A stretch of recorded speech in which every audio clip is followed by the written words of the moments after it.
Coningsby channel, live here from a Pratt & Whitney. 43,000 pounds of thrust-induced sounds at the moment. Welcome to the show.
Nice and early start here this morning. Not sure what we're going to get. Whether I didn't even hear that they were going to take off or anything. So this could be just some ground movement at this rate, but we'll see.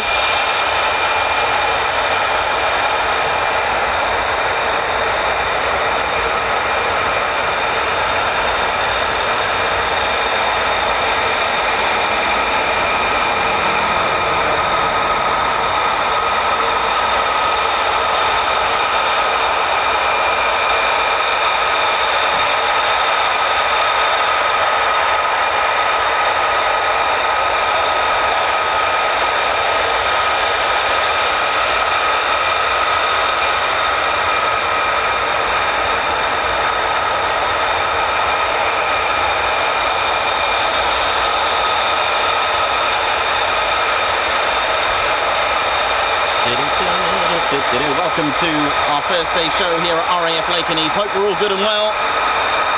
My name's Nick Oss, I'm your cameraman, historian and commentator. And it's a bit of an early one at the moment. Not sure what we're going to get.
least you got to see a shutdown.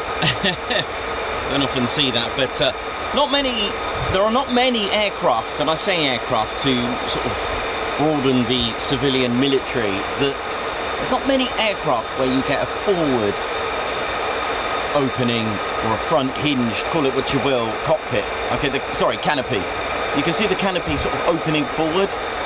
Now, I guess there would be quite a few benefits to that if there was a malfunction with the canopy. You know, if it was opening the other way, it could actually just rip it open. I'm wondering if it's anything to do with a safety feature. Or the F-35B, you know, the first entry, the lift fan sits just behind them. Maybe it's to do with that, to make it like a, you know, universal airframe rather than messing around. But there are benefits to having a forward opening cockpit, of course, for the safety mechanism. I get that, but I'm wondering if it was on the cosmetic side of things, to do with the fact that if you put the hinge just behind on the F-35B airframe, but then again, it's a different canopy. It's actually a different fuselage, So I don't actually know the answer, but there would have been some thinking behind the designs of it. My only thinking is the fact that if we were to say that it was to do with the F-35B, the fuselage is completely different anyway. It really wouldn't matter. So maybe it is, maybe it isn't. Maybe it's a conversation with Lockheed Martin and the early designers. But there are benefits of having a front, a forward opening canopy for safety as well. So if you imagine if it was hinged from the rear and had a malfunction, it would just rip open. So this could be a safety feature. Who knows? Just my thoughts on that. But yeah, I get the F-35B theory, but the thing is, it's a completely different fuselage altogether. So I'm not entirely sure why they, why the worry on the hinge on the rear, if that makes sense. Does that make sense? Like, they're going to worry about that when they've got a completely new fuselage anyway to fit the lift fan, and the fact that you've also got a boom, the Drogan probe boom, so maybe it affects that, who knows. But it could be a bit of both, could be elements where they just couldn't fit that mechanism for it. But there we go. They are using runway 5 today, runway 05. A nice early start, wakey wakey, rise and shine.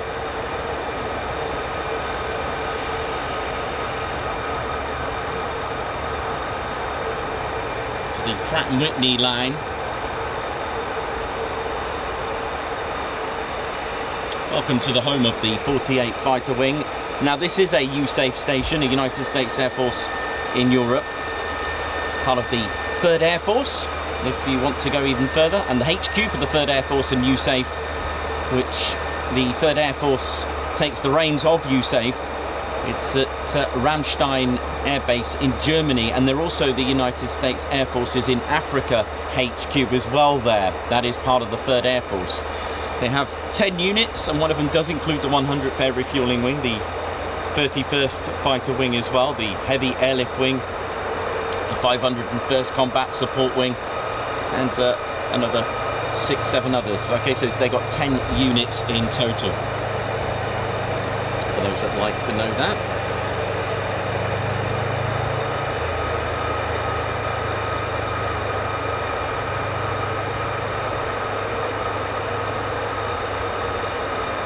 So the 3rd Air Force for the United States, established in the Air District on October the 19th, 1940. So for America, it predates for them the start of the Second World War.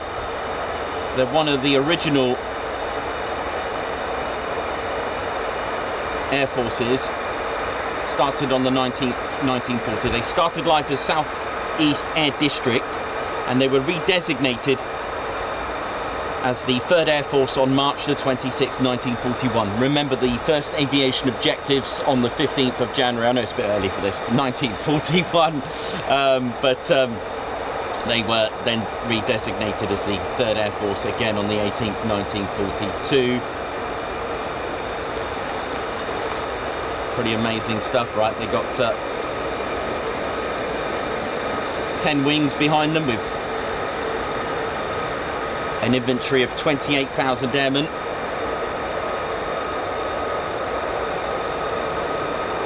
The 31st Fighter Wing, the 406 Air Expeditionary Wing, the 48 Fighter Wing, the 435th Air Ground Operations Wing, the 86th Airlift Wing, the 39th Air Base Wing, the 100th Air Refuelling Wing, the 52nd Fighter Wing, I think that's Spangdahlem, right?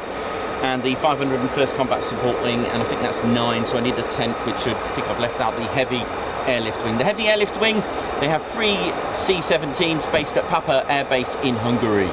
For those that like to know a little bit additional. So yes, there were quite a few air forces. I can't remember how many in total, because I think I dare to say 15. Dare myself to even say that. Dare, only because I know that there was a 15th Air Force, but there we go. But yeah, all had different roles, a bit like our bomber command groups. They were numbered. They all had different roles. 5 group was more of like Ted County, Lincolnshire. 6 group, Royal Canadian Air Force, Yorkshire. There was, I think, there was 3 group for here, and then was number 2 group. Dare I say, I should know this, but 2 group, I think, mainly concentrated in France. 8 group Pathfinders, 100 group, the electronic warfare countermeasures, that kind of thing. So a bit like that. So the Air Force today remains in that aspect.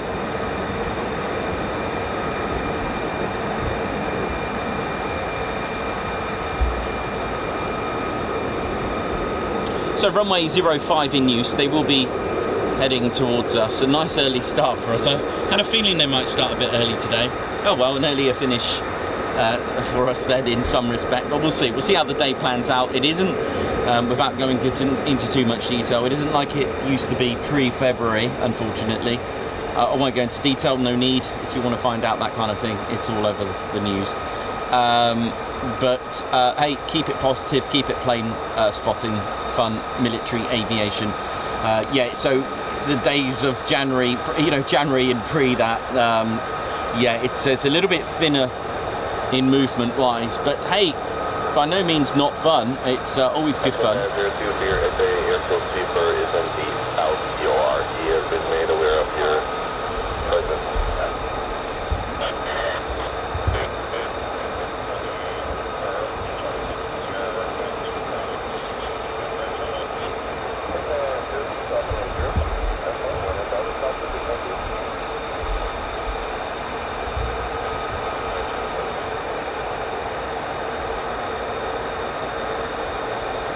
So trouble everywhere. Trouble will be starting the show.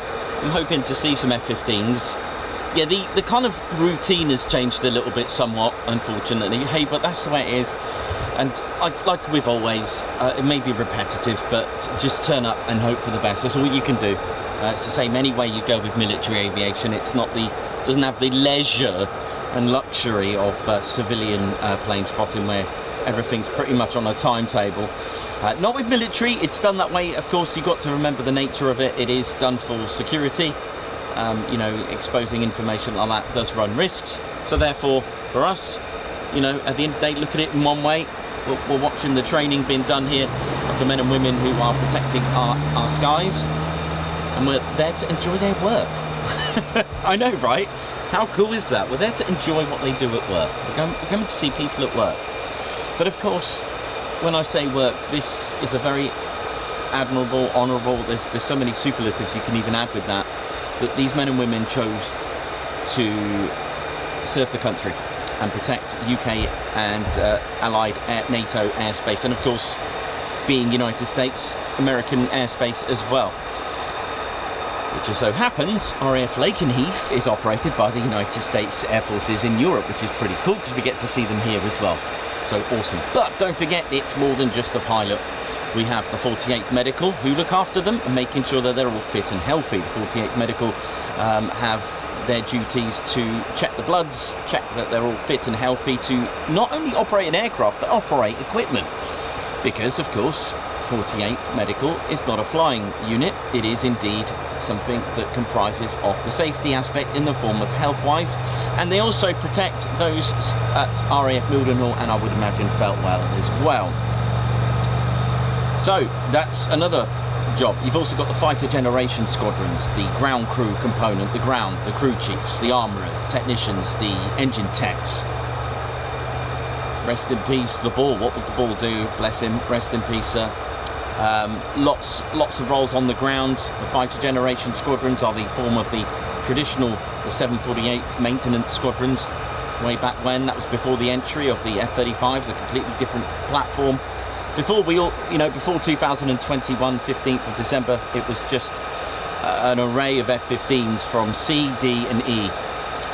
But 15th of December 2021, the first set of F-35As arrived with the 495th. So carrying on, the 48th Operations Support Squadron, Eagles Rock, Eagles Ride. How you doing? So they make up from ground to air, from air traffic controllers, from RAPCON. Again, we can go on from admin to the controller. There's so many roles to. I mean, LE, SE, SF, OSI. You've got the 48th Civilian Engineer Squadron. You've got the volunteers of the 48th as well. The fire and rescue teams, the RAF Lakenheath Fire Department, the MOD, Suffolk Police. How you doing? Love the patch, by the way. I love the patch. It's cool. It looks evil. I said to him, that's how it should look, aggressive. It doesn't look evil, sorry, I'll take that back. It looks aggressive. I like that. That's how it should be. I was like, yeah, this is more like it. I'll have to bring it on the show. It's at home at the moment. And yeah, who else we got? We got all the maintenance, the wing safety staff. There's so many engineers, technicians. There's the contractors, the correctional department, and all that kind of stuff. There's loads of stuff. And of course, RAPCON, the 48th communications. Yeah, the list goes on. It goes on and on. Engineers, got the quality assurance, you've got the logistics readiness. It goes on and on. And this is the thing, when you think of Air Force and you're interested in being part of that team, then, if you're good at engineering but love aviation, there is a role for you in an Air Force. And I say an Air Force because, of course, we've got the Royal Air Force as well, and I understand this is the United States Air Force, and it has been since 1948. For those interested, it did start life in 1941 as a Royal Air Force station. And it's Lakenheath is part of a tri-base system, because to my right, at my 5 o'clock, is RAF Feltwell. I think they form part of the 48th Intelligence, those big giant golf balls at Feltwell. But it was, once upon a time, had an airfield. Opened in 36, started operating in 1937. And then 5 miles in the direction of the backwards crow flying, in this direction that we're looking at, is RAF Mildenhall.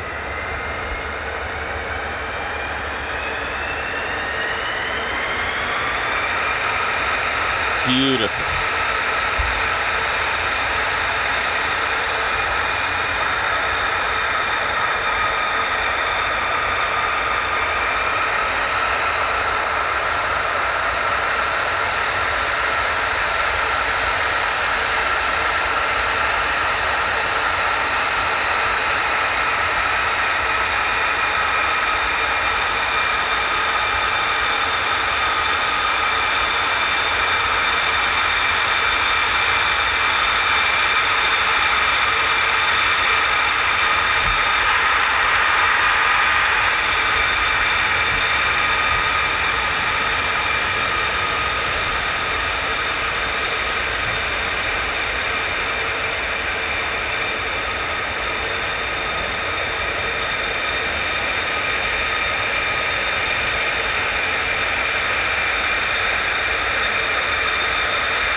So welcome to the very early start of the Ted Coningsby channel here at RAF Lakenheath, one of your favourite bases and places.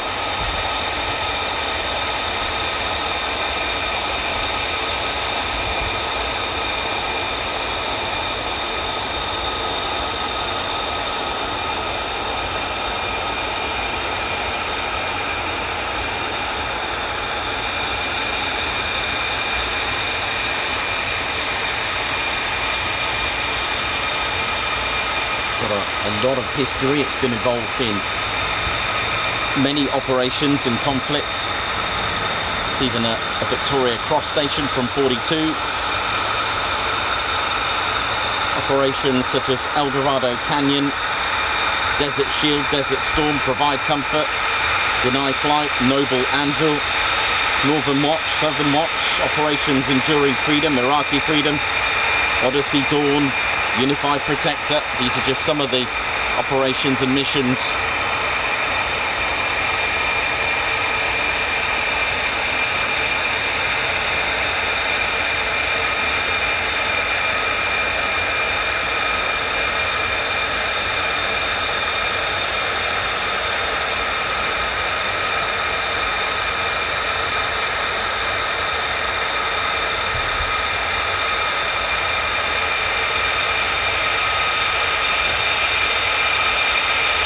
Allied force as well, not forgetting the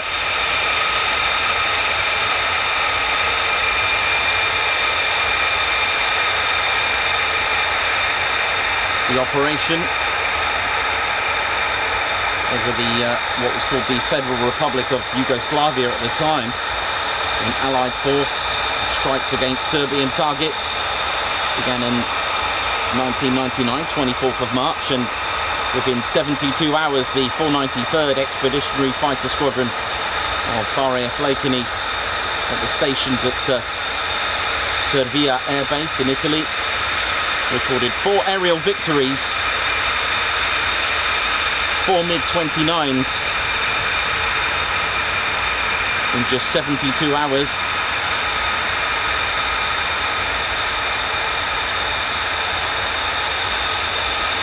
But we always, highlight the aerial victories, but let's not forget, by the way, which sometimes I do forget to mention, that the 494th Expeditionary Fighter Squadron operating from Aviano Air Base, they were taking out ground targets, because of course it is not just about air-to-air, it's also about air-to-ground, and they used precision-guided munitions. It was the GBU-28 bunker busters by the Air Force, using the F-15 Strike Eagle. So they were the first combat use of the GBU-28s. So let's not forget them either.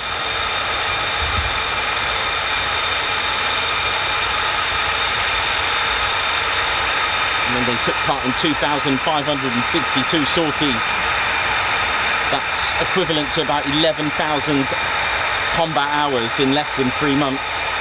£3 million of munitions, and 4 out of the 5 confirmed Air Force aerial victories, which is, well, stats say it all.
So if you just joined us, welcome to the show. A little bit earlier, very earlier than planned actually.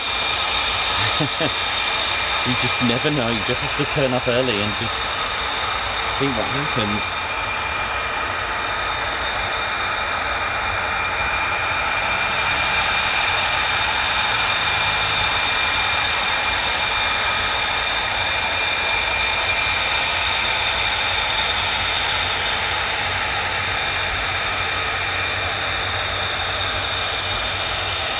So thank you to everyone who contributed to the support yesterday to assist the channel and support it to 135,000 subscribers and still counting. I'll take that any day. That's amazing.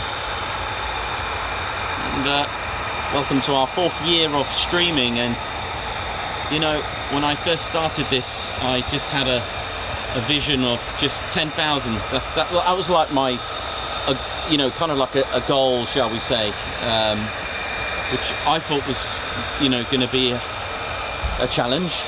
I'm not saying it wasn't. No, let me just get that right. By no means, but I didn't think I'd be hitting an extra 0 on that. So I cannot believe we're way over 100,000.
Tuned in from the viewing area, and there is no burger van today, unfortunately.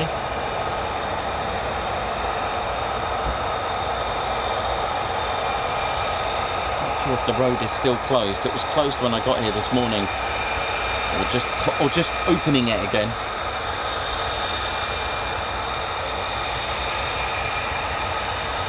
Okay, here we go. Get to see the marshalling.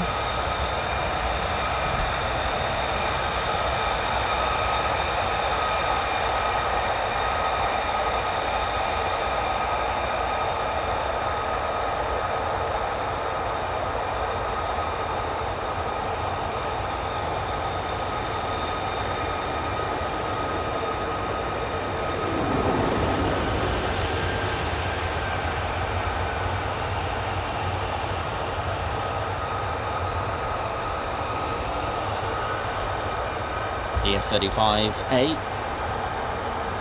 the CTOL variant of the F-35, of the 3 main variants.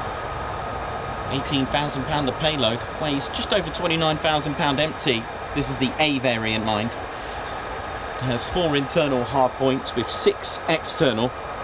You can see the missile railings and the pylons there that you can attach various goodies with them. You can so it's the only one with an internal cannon, okay? The other 2 do not have an internal cannon. You can fit one in the belly on the B and the C, but this one has internals, and you can visually see this. It's on the ridge where the fuselage meets the wing on the port side. It's very distinctive. It's the GAU-22A Gatling gun. 1,085 meters per second muzzle velocity, which is, wow. 25mm rounds. It is a multi-role, so this can play a close air support if it needed to.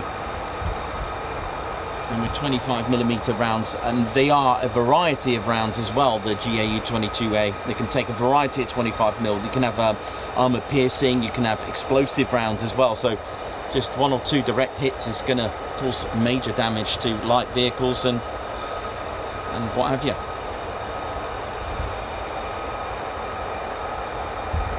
The F-35A can take a max G rating on the airframe at +9. Of course, -3G with that. It has been designed for loiter time. This is where the confusion is with the max speed at Mach 1.6. It has been designed for loiter time. It has an excellent range, the F-35A. Doesn't need to go any faster than Mach 1.6. If you look at the B2, that's not even supersonic. The F-117 in the legacy form that it was. Not everything needs to go mega speeds, and don't forget the aerial combat parameters of speed is Mach 0.8 to 1.2. So there isn't really any need. You can't really use your weapons at plus Mach 2. There is really no point. Because one, you're going to be using too much fuel, and two, I don't think your weapons won't be able to cope at those speeds. That's Mach 2 plus, that is.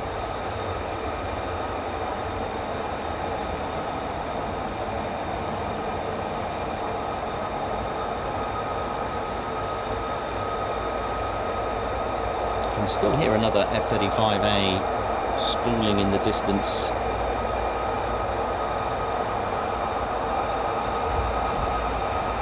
Until then,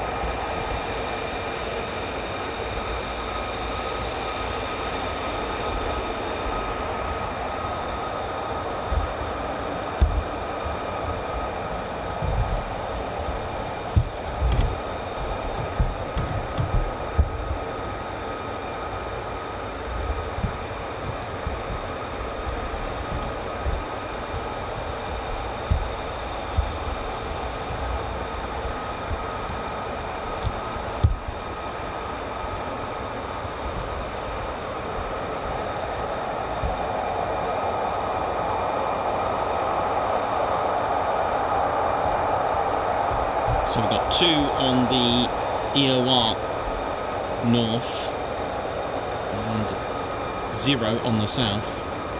So just these 2 at the moment.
Does it? That's what it sounds like. Yeah. To me. It doesn't sound like I think one came in yesterday. I think. I'm not 100% sure. Pretty sure, but if you're saying it sounds like one, then that's what to me it does anyway. Yeah, that's fine. Just round there, yeah. Yeah, tucked away around. I know there was one either yesterday or the day before. Yeah, that's what it said. We were both standing there like, it doesn't sound like a fighter. Yeah. So it's like, Okay, cool. We'll see anyway. Yeah, definitely. You can hear it running, can you? That's what it sounds like. So, as I say, when you go down that lane, the sounds kind of sort of from the right. Okay. Doesn't sound like a single engine. Right. Jet. Yeah, I got you. It doesn't sound like an F-15 either. So. I wonder. So they'll probably need to do the cables, right? Possibly, yeah. There's been all sorts going on in the morning, so I'm not sure.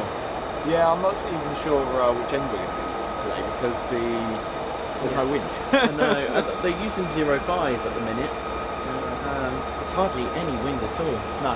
So, oh well. It's hard to judge. I was watching F-35s and I was like, are they just going back to the service area or are they going to be coming from? Yeah, that's it. You can never tell when it's like this, and if the wind picks up, they might even change runway. Yeah. So, I mean, I also look at Mildenhall sometimes, obviously, because if you can tell which end they're taking. Yeah. It's like when I went to Fairford, and I thought, am I going to be at the right end? Because again, there was no wind. So it was like, am I going to be at the right end for B1s taking off over you? So I checked the prize. Prize gave me the answer. yeah, they're quite similar runways, aren't they? We'll see. Oh yeah.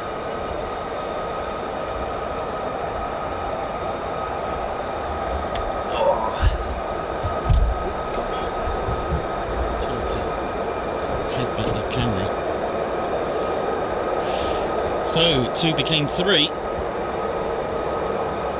Maybe more.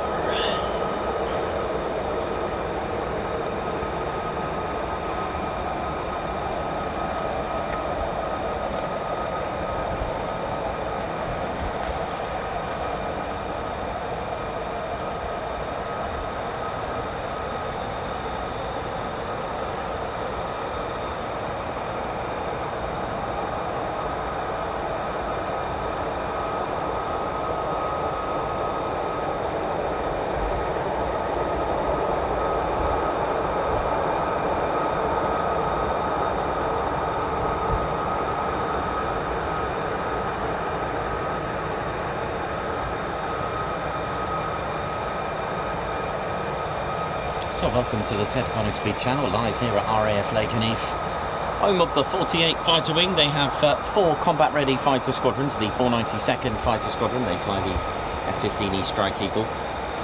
The nickname, the Mad Hatters, locally known as the Bowlers, as in the bowler hat, but it is spelt B-O-L-A-R-S. We've also got the 493rd Fighter Squadron, the Grim Reapers, who fly this, the F-35A. They were the latest to convert to the F-35A in 2022. Next up, the 494th Fighter Squadron, the Panthers. They fly the F-15E Strike Eagle. And last but not least, the 495th Fighter Squadron, as we mentioned, brought the first set of F-35As here, making Lakenheath, the 48th Fighter Wing, the very first wing of USAF to operate the F-35A. Just trying to think of the fighter wings of USAF. Just trying to think. So we got the, of course, we got the 48th.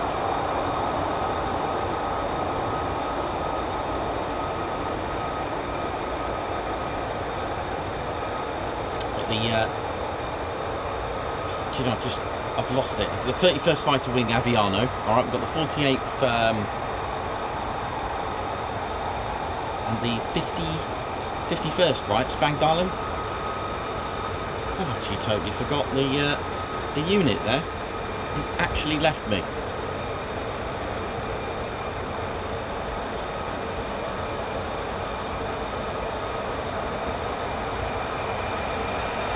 I think it's just the 3, right? Did you say it's just the 3? The 52nd Fighter Wing, beg your pardon. So you've got the 31st at Aviano, 48th here, and the 52nd Fighter Wing, which I think is Aviano. I'm pretty sure it is. Not Aviano, Spangdahlem, right? Did you say that's right?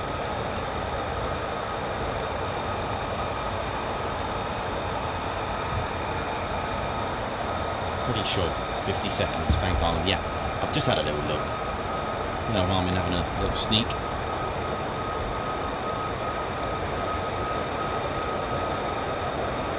Well, might just go and have a coffee while we wait here, actually, while they kept us waiting. I wonder what's going on.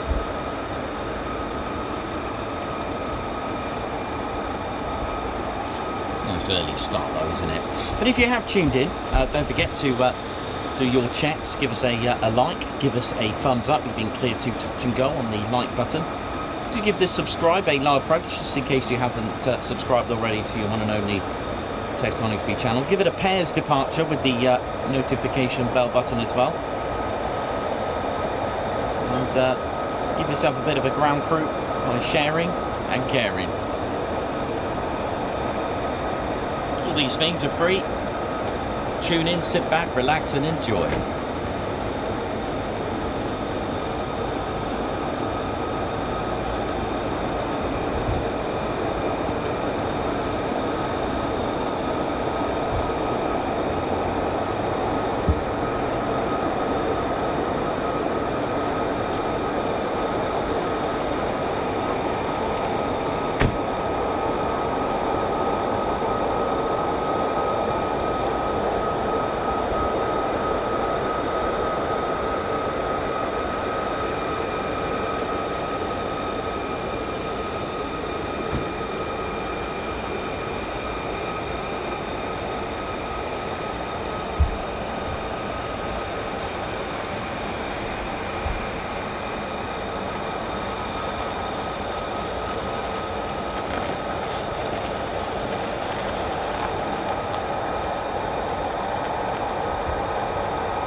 Sign in it.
open there.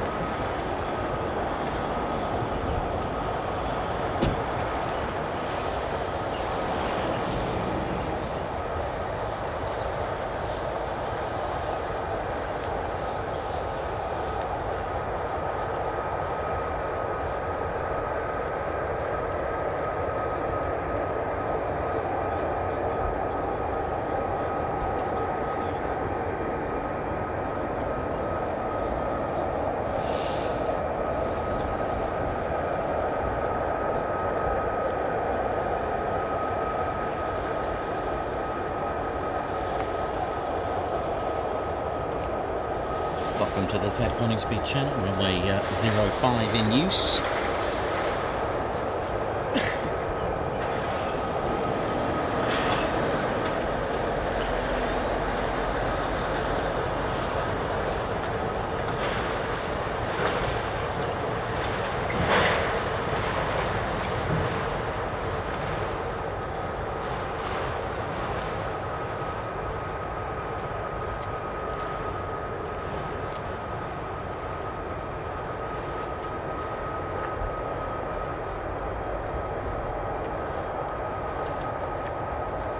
So the aircraft are parked up safely on what's called an EOR. There are 4 EORs in total.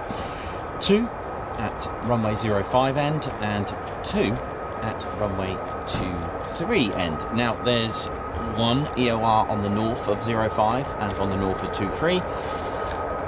There's 1 on the south of 05 and 1 on the south of 23. Now they do park up different amounts of aircraft. So at runway 23, each of the EORs can hold 6 fighter jet sized aircraft. For 05, 5 fighter jet sized aircraft. So you can have 10 parked up nicely, 5 either side at 05 and 12 for here. You can have more, but they'll just be waiting on the sort of like the taxi holding points just off the EOR, which we've seen many times, which ends up looking like a good day on the M25.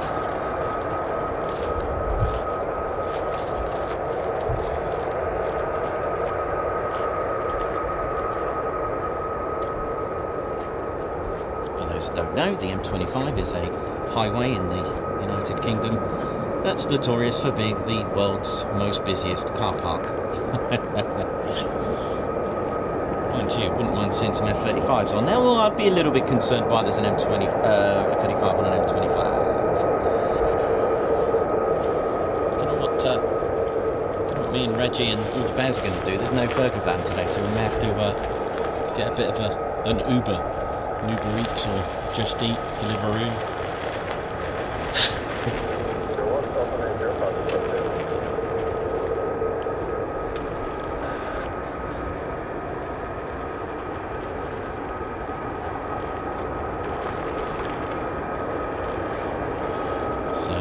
More trouble. It's call sign Hitman, I think it is, just crossing the we'll just see it on our screens in just a second, crossing the runway.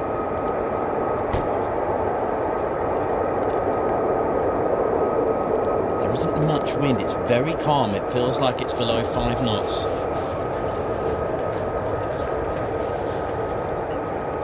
It's got a little chill to it though, mind. You know that tiny little breeze in some of those walk-in fridge freezers, those walk-in ones, if you've ever come across one, there's that tiny little tiny breeze which circulates the air.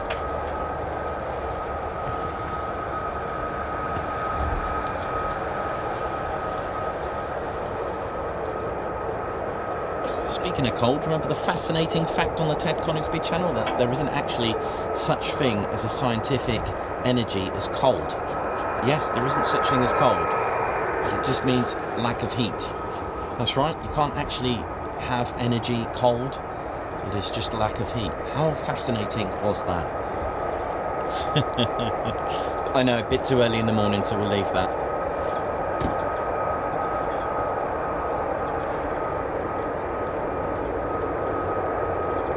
But anyway, that said, so you need hot air to make a fridge freezer. Another fascinating fact, if fridge is short for refrigerator, why is there a D in fridge? There we go, ask Bridgewater why there's no E.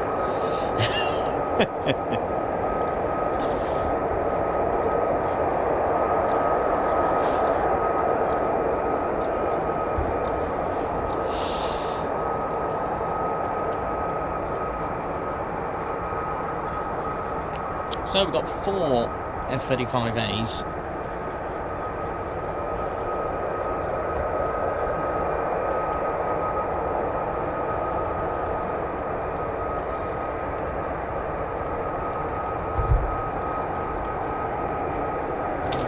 Well, we started about an hour ago, but at least we've had some lovely sounds and some taxiing aircraft to enjoy for a minute.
Welcome to the show, Davey, Wes, Christopher, MDK 3192, Margot, Reese Maroney, Margot Baxter, Peter McHugh, Simon Watchorn, Charlie Bravo, MDK 3192, we've got Elsie, Davey, Kieran, got Margot, Simon Watchorn, Batter Purple. Just literally just having a quick check-in with you all. Perez, Matman Bush, greetings all. Tony Crystal, Simon Watchorn, Davey, how's it all going? Oi to all our viewers, how are we all doing? Hope we're all good and well.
welcome to our very early morning session. We started about, I don't know, what was it, 6:45, thereabouts, 6:45 or so, and we're just still waiting for our first departure.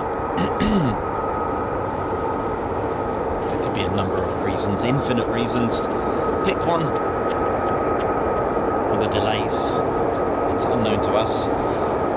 Could be a number of reasons. Could be waiting for a tanker at Mildenhall, which is, you know, sometimes the case.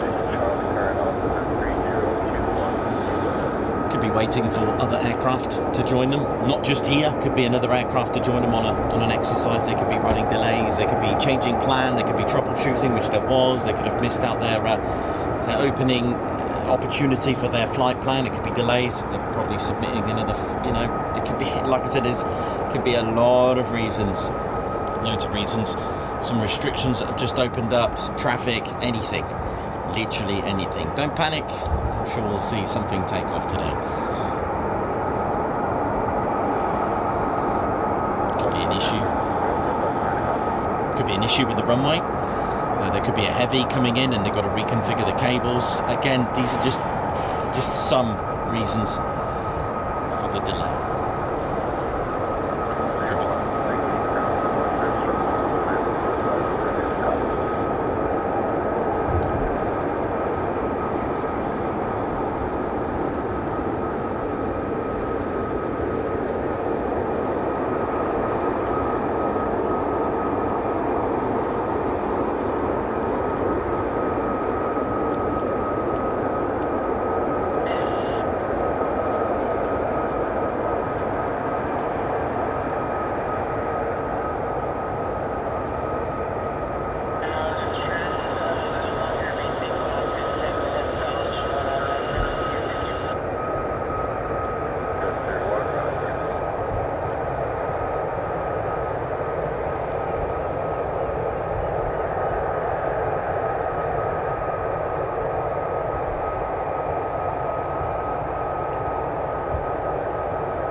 So the F-35A,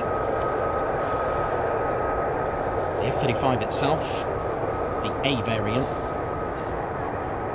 15th of December 2006, was chosen to be developed from the Lockheed Martin X-35. 15th of December 2006, that's around, what, 19 years ago, nearly 20. 20th anniversary on the 15th of December. Wow. Introduced, though, into service, first to be introduced was in fact the F-35B.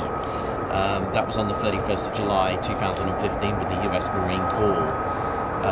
The year after that, the 2nd of August 2016, was the introduction of the F-35A with the United States Air Force. The F-35C took a couple more years, 2019 in February, to enter service. Just like always, there'll be aircraft that will be put in almost like a competition. This has been around since aviation itself, with specifications and requirements from sometimes various countries as well. We only need to look at the Tornado and the Eurofighter project again. But the Lockheed Martin X-35, along with the Boeing X-32, which was part of a joint strike fighter program. The idea was to replace the F-16 and the F-18 Hornet, and also taking on something to replace the Aviate, the Harrier, shall we say, as well. hence all the 3 main variants, which is why the F-18 is on the list. So the idea, the F-35C, to replace that as well.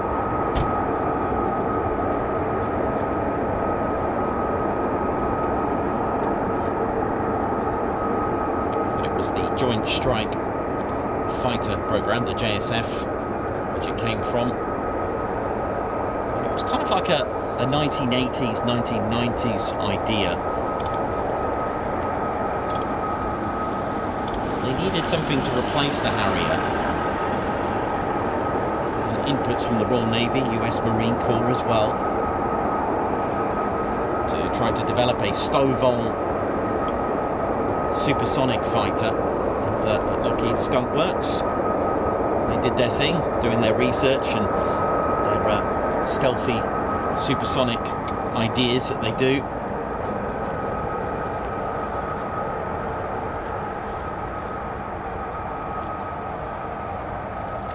But that competition, that was, I think it was in 1990, was it in the late 90s, wasn't it? I can't remember the year for that competition.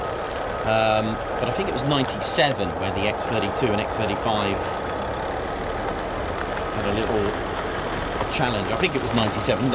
Just don't quote me on that one, but it could be. I think it was 97 that they did that.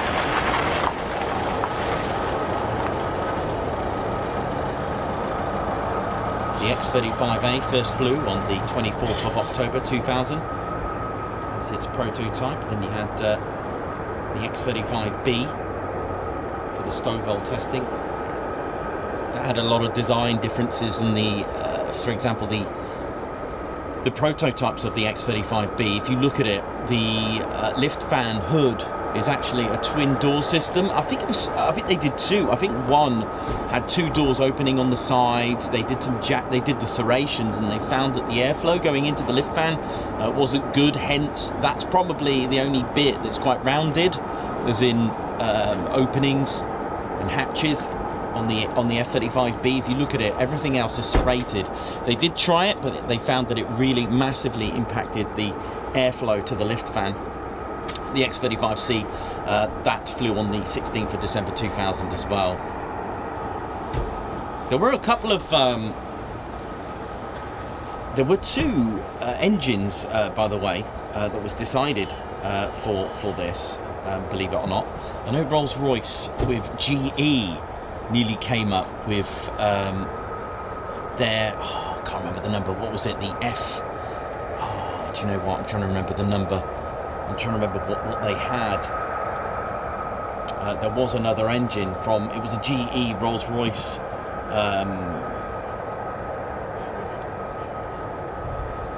merged composite. To put it is... Was it an F-139? Was it an F-139? Do you know what? That's lost. I can't remember what it was. It the RR135 or something like that. The GR135. I'm trying to remember what.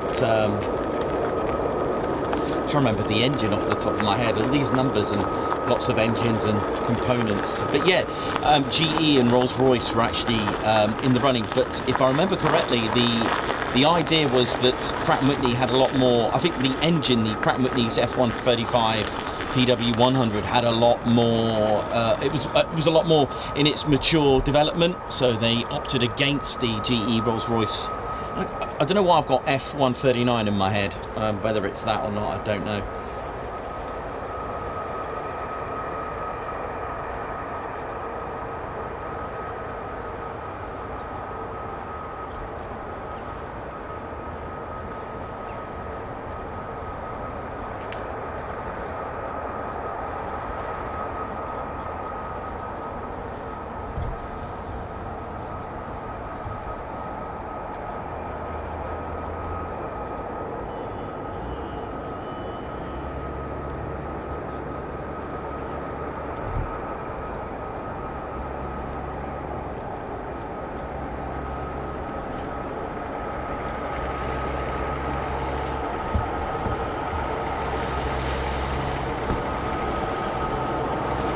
F-136, that's it.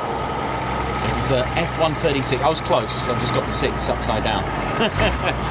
Yeah, the F-136 engine that was cancelled, and that too was on paper destined to produce 43,000 pounds of thrust with afterburner as well, but that didn't go ahead. Something that you may not know.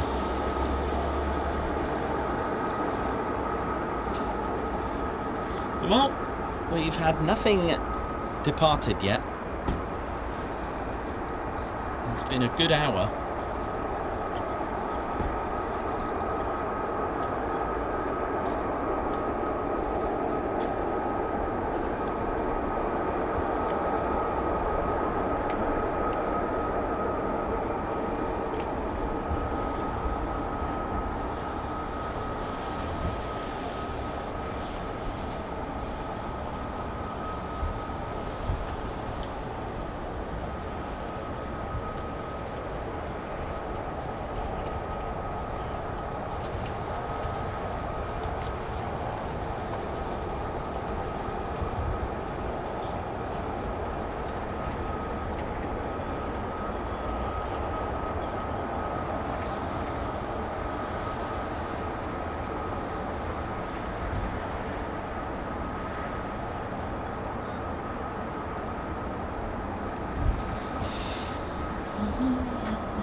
How we doing? Tim Lovett, thank you very much. Thanks, Nikos and Ted Davey, thank you. Bobby, Batter Purple, Jenny L. How you all doing? Jenny L, Yorkshire Air Museum.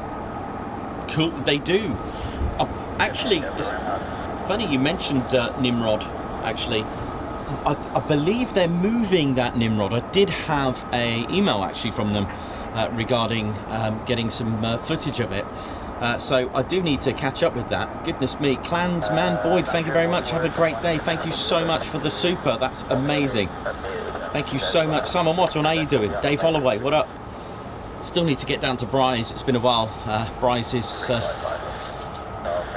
is calling me, but they are due to be moving out temporarily for a little bit. Reese Maroney, MDK 3192. Margot, how you doing? Yes, the National Museum of Flight, East Fortune, is amazing. I remember when I went, it was absolutely pouring it down. That would have been a really good lost airfield to do, actually. So maybe on the way back, Martin Newby, how you doing? Saw you at Coningsby from Cornwall. And we would like to visit the Petwood Hotel next. Well, you could. We still got tickets available for the TED party if you want to come to that. 29th of November this year. We've still got tickets available for the TED party, the end of year party, live performance and fundraising auction and fundraising raffle, the latest merch, that kind of thing. It's all good fun.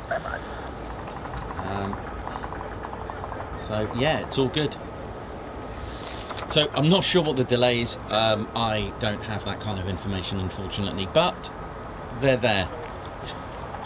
At least we're looking at aircraft, right? Rather than just... But yeah, thanks all of you for the support as well. Thank you so much. And we'll keep climbing high, unrestricted. You know how it is. So just got our 4 F-35As. Get heavy on the levy. So there we go. But hope we're all good. So yes, tomorrow I'm off to Old Buckenham to do a bit of a recce there tomorrow. I'm looking forward to that, and hopefully bring you the Old Buckenham. So yeah, looking forward to that. Like I said, Friday I won't be here. Got to do a recce at Old Buckenham. This is all done officially. It's not some sort of rack up and stack up outside somewhere. Command 01, follow pilot 35, taxi to runway 23 via November.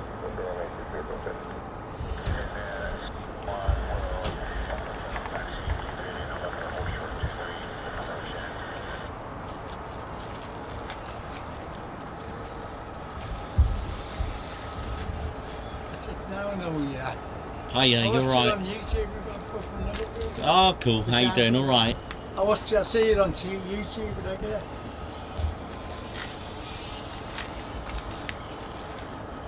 Morning. Morning. How are you? All right.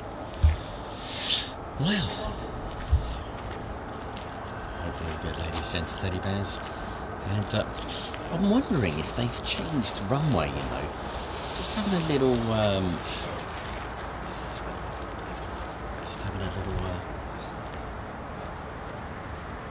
Just having a little look. I'm wondering if they've changed runway, so it could be that.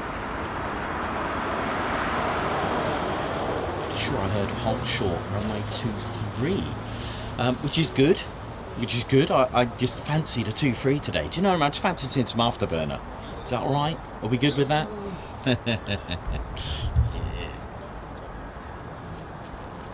I think so.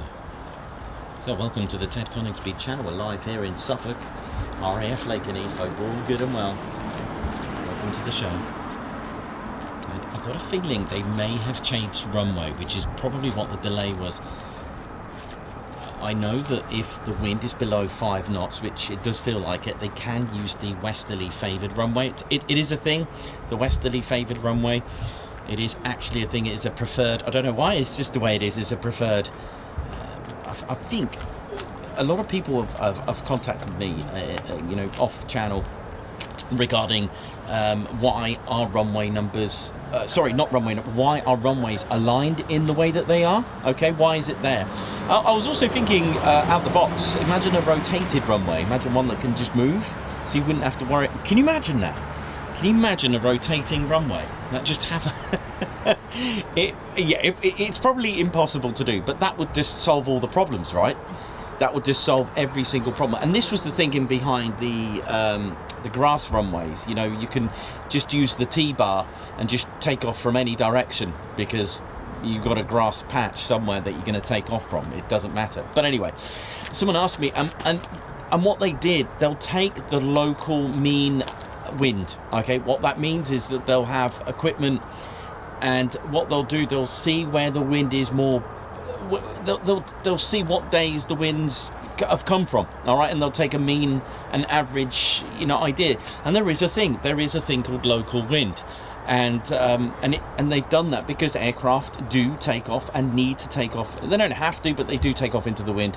There are many reasons. It gives them more lift, so it makes it more economical, but ultimately it gives them lift and it's economical, right? So that is why they take off and land into the wind. If they're going to land into the wind, that helps assist to slow the aircraft down as well, and assists in the landing, all right? Because if you had tailwind, that's really you might end up overshooting the runway, etc. All right, you need that drag to slow you down, where the wind is coming towards you even more. So headwind, basically. So that was the question, and my answer was the fact that they do have equipment and they'll test out where the wind's coming from, because every part of the country has different wind trends. That's what I said, trends. Interesting. I think we've got a call sign, trend, so that's worked out quite nicely. I'll tell you what, now that I've just said that, the wind has literally just stopped like that. It's eerily just stopped, well, up here it is. It's a lot more windier up here where I am, but it has literally just come to a halt. But yes, so any aviation, any aerodrome will have a westerly favoured runway. Not all of them are aligned east to west, okay? The likes of, was it Scampton and Waddington, they're like a north. They're north and south aligned. There's also some, like Marham and Cranwell, they have a 01 and 19. So that's almost like a north and south orientated. So they have two runway strips. So when we say changed runway, there is actually one physical runway strip, and the numbers just basically indicate the heading. All right, it is imagine 360 degrees on your compass. Okay, so 23 means they're heading in 230 degrees. Okay, 230 degrees. So west. All right, where 05 means 50. I'll come to that. All you got to do, take a bearing. Okay, take off. All you got to do is round it off to the nearest 10. So, for example, for argument's sake, we were fortunate enough to have a compass and stand there, obviously. All right, you take a bearing. All right, let's just argument's sake, 231 degrees. Round it off to the nearest 10, which is 230, and you take off the last digit. That's where we got 23 from. That's how you pronounce it. You don't go 23. There are reasons behind that as well. And then on the other side, again, 180 degrees. The other side means it will point 51 degrees. Round it off to nearest 10 is 50. Take off the last digit, which leads me on to the next point, the fact that you change runway numbers because every day magnetic north is changing. The compass that we were just using just then on the runway, magnetic north constantly changes, and if you have a map, you need to add the magnetic declination, because when the map was produced, it was done at the time of that magnetic north. There is true north, but it's not really true, is it? Because it's an imaginary line.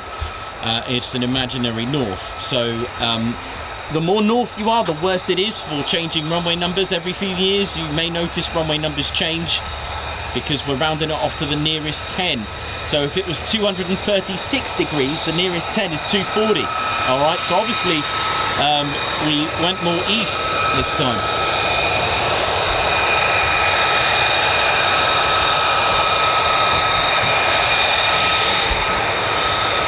Well, there we go.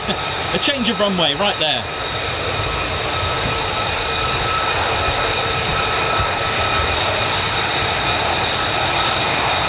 Might be the delay. Maybe they were just waiting for a more of a pungent wind.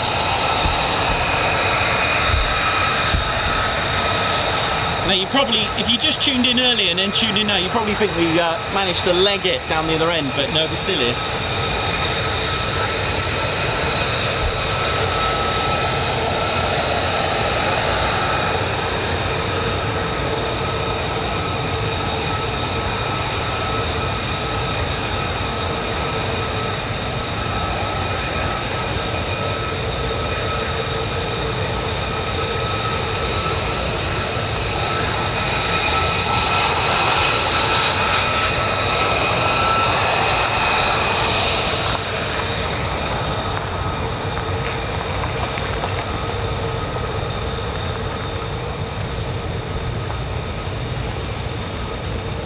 So westerly favoured runway it is. You can see the two different tones on the canopy.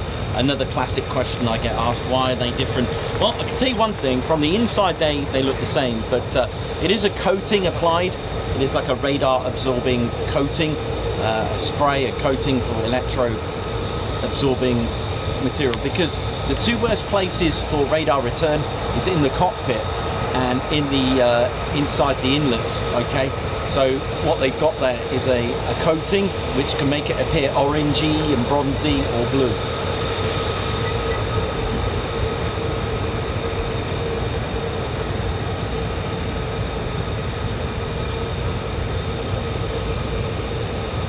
So you can see just above the inlet a very dark contour that goes quite a long way back, and that is your internal GAU cannon.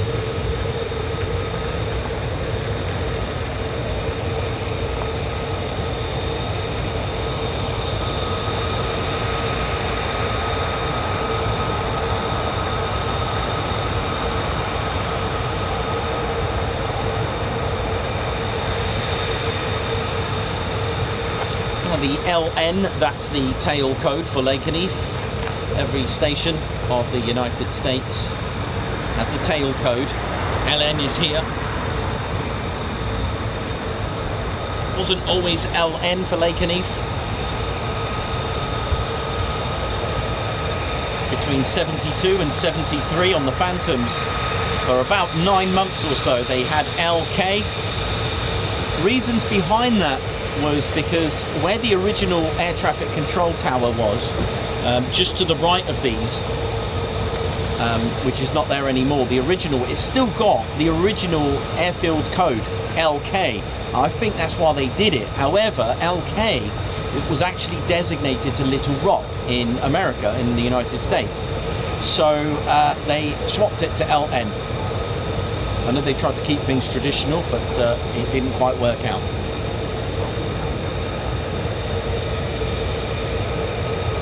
And before that, when the 48th Tactical Fighter Wing arrived on the 15th of January 1960, when they arrived here with their F-100D Super Sabres, they had a different style system. They had L for Lakenheath and then a second letter to denominate the squadron. Actually, that reminds me of World War II RAF, that. But it was R, S and T, so LR for the 492nd, LS for the 494th and LT for the 494th. I hope I said that right. LR for 492nd, LS for the 493rd and LT for the 494th. There you go. So the LN is a product from 1973. And there's one of our members, Hank Verhuel, he's got a photo of LK on the Phantoms, which is quite rare because it was only on there for 6 or 9 months or so. I can't remember exactly how many months, but yeah. The numbers underneath, as you can see there, they are the part of the serial number. So you got 5616, 576, 5576, sorry. But the number to the left, that is the fiscal year, all right? That is, but that makes the whole serial. All right, so what is that? 205616 is the whole serial number, but the little tiny little numbers 20, that'll tell you when it was put into production. So in the year 2000. Let me just get this digital zoom out of the way. Nice little handy feature, that, for when needed. Hey Jace, all right man? Yeah, yeah, good. Oh, well, just in time. They've changed runway. Yeah. So. The steering thought it's taking ages up the top there. Yeah. Come down. Yeah. Like, get the first departure. Are you done for the day? Oh, nice one. Catch some takeoffs and then finish up. Makes it to a couple starts worth it. You know? Yeah. Oh, good. What you did a night shift, was it? Yeah. So it was just the start, just that. Oh, for that. Yeah. All done? Is it open now? So I can get out without getting. Yeah. Oh dear. Thank you for that. That's much appreciated.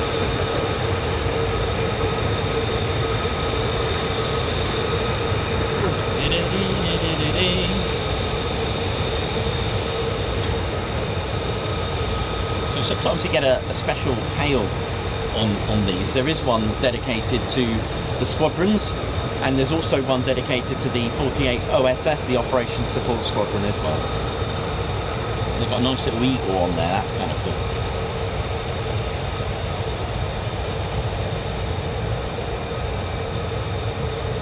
So the wing safety are just doing their final checks as they've changed the runway. Just plugging in the comms. Actually, should we film it? Should we do it?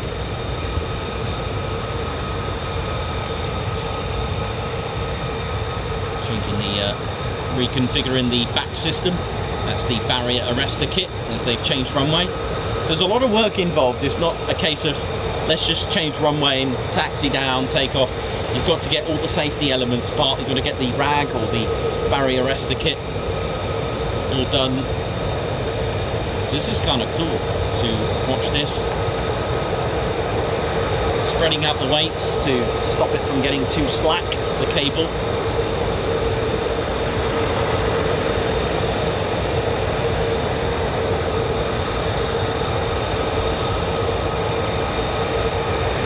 And if you've ever walked on a runway, there's a little bit of adrenaline rush going on.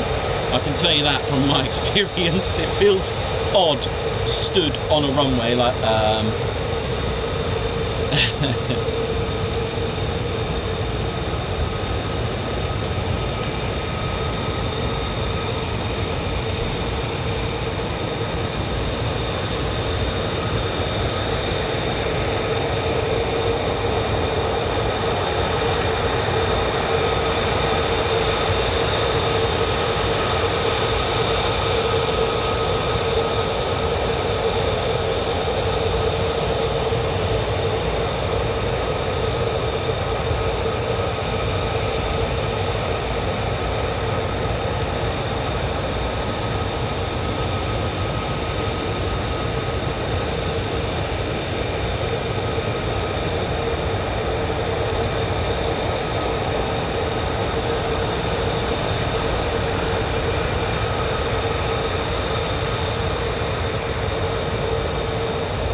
look at this.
This is where that hydraulic tension system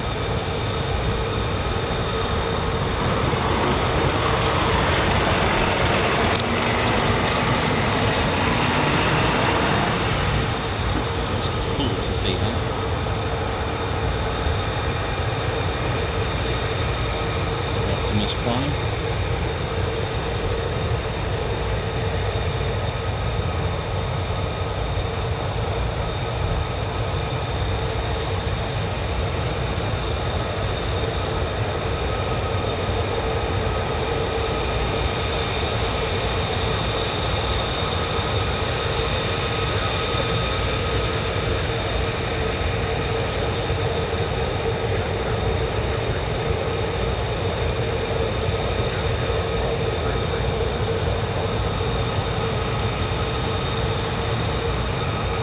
I hope you enjoyed that. Something we don't often see. We've seen the Royal Air Force do that. They've got a special tool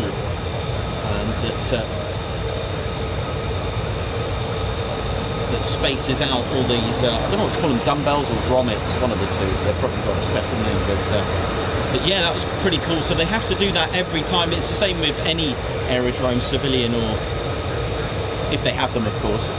So there's slightly different names. The Royal Air Force call it a RAG, R-H-A-G, the acronym. It stands for Rotary Hydraulic Arrestor Gear. In the United States Air Force, they call it Barrier Arrestor Kit, or a cable, that'll do. But this one, the actual model, is called a BAC 12, Barrier Arrestor Kit Mark 12. There is I think 13 is the netting, if you've ever seen that net. I think they have them on the carriers. And then I think a BAC 14 is, so you know the box, you can just about see that on the nose, where the nose is here, that box there. This runs either side, and it's got like the tension, you know, because obviously you've got to remember it's got to take the force of an aircraft coming into land as it, you know, takes the cable. And I think the BAC 14 has this underground, where the cable goes underground. It's got like a groove that goes across the runway. So the BAC 12 is more of a traditional cable that just goes right across the runway with the two almost like KFC boxes.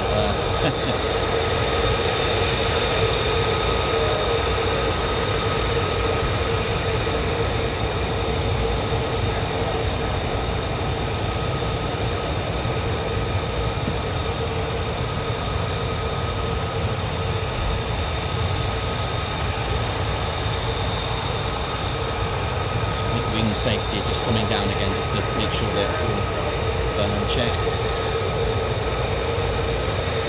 They have 4 cables here, 2 at runway 23 and 2 at 05 end, so they've got a total of 4.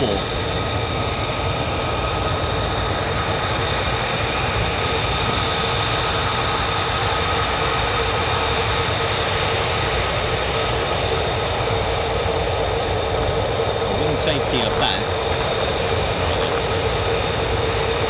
That was pretty cool, that, wasn't it? That was really cool. Just doing a few more checks. The barrier arrestor kit, or the cable, it's marked by the black square with the orangey yellow circle. That's where it's marked. That's where it's allocated. So if you ever want to know what that black box with the yellow, orangey yellow circle, and it lights up at night, of course.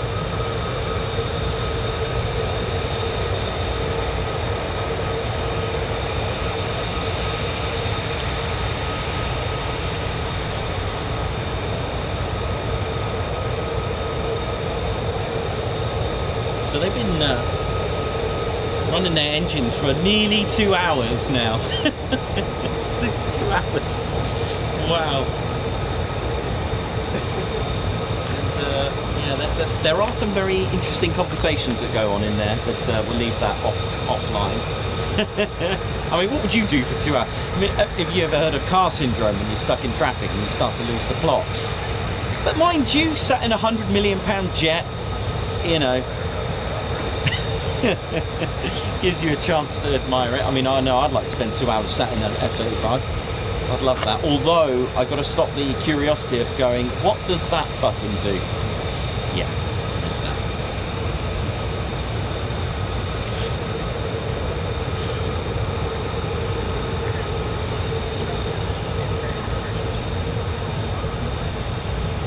They don't use that much fuel when in idle like this, by the way, for those concerned about the fuel consumption, because we do get these comments, and don't panic. It's only when you start using thrust that's really gonna, really gonna start chewing into your fuel. Here we go. And here we go after nearly 2 hours.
got to just enjoy that. Hope you're all good, ladies, gents, and teddy bears.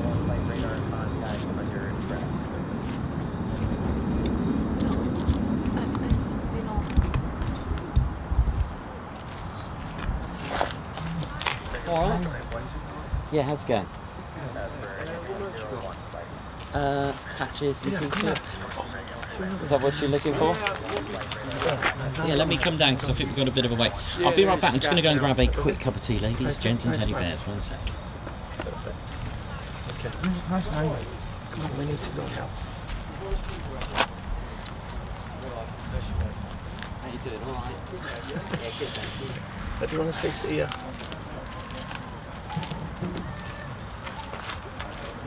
Okay. Yeah, I think we know. Yeah, we do.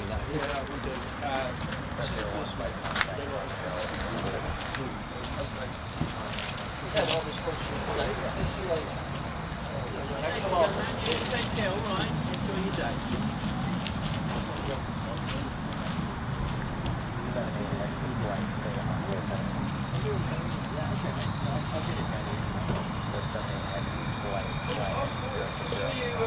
Connie, would you? Yeah. Connie, you don't mind? Yeah. Back here Friday. No, I'm not here tomorrow. I know. You not much farmer this year? No. That's all right, no. How's yours, by the way? You know my Coningsby wristband? Yeah. Snapped. No, I forgot I got it with me. That's clever. I need you had it up here the other day. What are you after? T-shirt. That's what we told me the other day. How much are they? Yeah, that's fine. And you take cash, mate? Yeah. See if I've got one first. That's all right. 35, Let's see what I've got. Valkyries.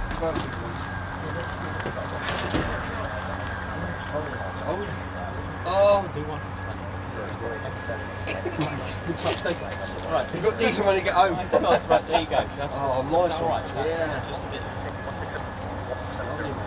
Where'd you get these done? Oh, these are done special because they're actually the brand is Coningsby.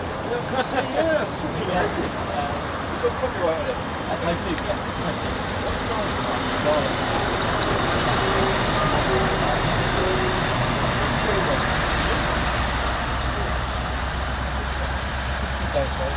Bear size.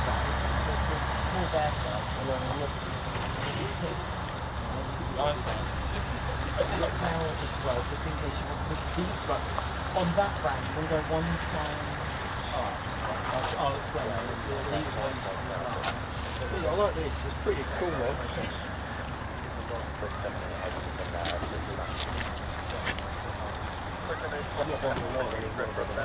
Yeah.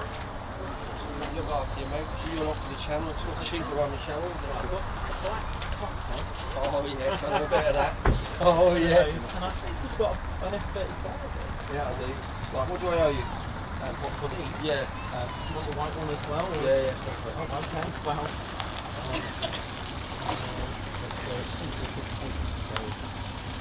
That's 4 items. 1, 2, 3, 4. And I've got just like that. Wow. I know you've already given me. You've already given me some new things. There you go, man. Oh, bless you, man. Yeah, it snapped this morning. One for every purpose.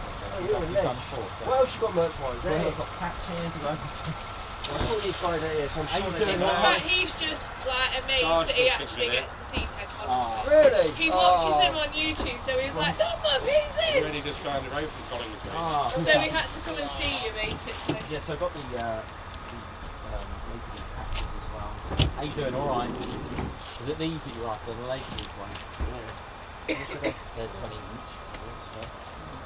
I'll have one, just one. Oh, that's the Valkyries. You got the Valkyries? Sorry guys, I'm going to open the doors to the back of the van. Sorry mate. What are your hats? Yes, I do. But they're the same ones. They're the same. They're not. It's your lucky day today, boys. Can I have 2 hats for these little long hats as well, please? Sorry, what? Loose? 2 hats, you know. 2 hats Yeah, for the young lads? yeah. Sure. They can just don't open. Sorry. The other side. Okay, thank you. There you go, young man. So you can say now, get your photograph taken now. One for you. Can't leave this one, fella. Very kind of you, man. That's all right. Listen, let's go. It's all right, boy. You've supported a lot, mate. So thank you. Appreciate that. Listen, I'm around the shopping for the week or whatever, I'll put money towards whatever you do. Thank you. So Very, I know very kind of you. Thank you. Thanks you very looked much. after me, you know you have everything. Yeah, I do, man. And I did say to you, I'll look after you after. You did. You did. Right, young man. Thank you. I'll get your photograph. Right, let's get. Let me get Ted as well. Yeah. It's Ted. Don't forget the American flag because you're at the base. Yeah. Yeah, you man is. Yeah, you know it. Did you message me about litter? Yes. Yeah, I have. There's only so I much. cleaned around there last I do it as well. Tuesday, Yeah. man, it's bad. Yeah, I mean, foreign man, it's crazy. If it goes in one of the Yeah, engines, I do say it, but there's only so much you can do, right? I'll talk to you in a minute. Yeah. Okay. Right, where are we? Just here. Jake, are you having your picture taken with He's got his hat on. Yeah. Thank you. Thank you. What Thank did you very at much. home? And we literally, Yeah. we have the Eurofighters fly over. Oh, do you? Yeah. Oh, where have you come from? Billingham. Oh, right. Okay, so it's not far. No.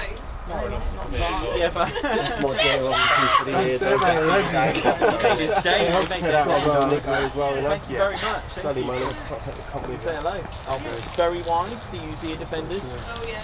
Yeah, if it is very wise. Yeah. Otherwise. Oh, Oh, nice. yeah, we definitely. Yeah. If I'm in the way, young man, please be calm. Yeah. Thank you very much. Thank you, darling. Take care, yeah? Thank you. Take care. Bye now. Thank you again, Where's he gone? darling.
No, I was just listening to a full song. It's more F-35.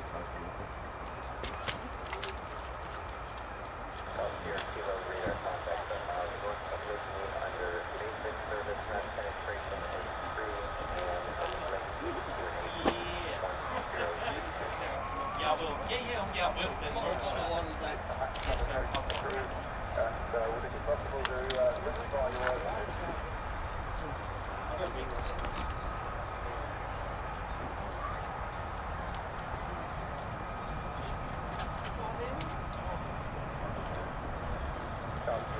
here and Kilo remain outside the location of 87.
as always, that lot over there causes problems. So he's due to fly in again.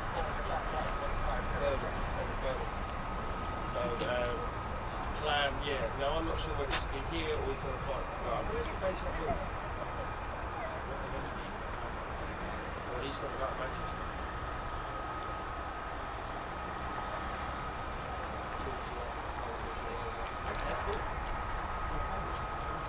Well, mate, I know people sit on there. I don't know.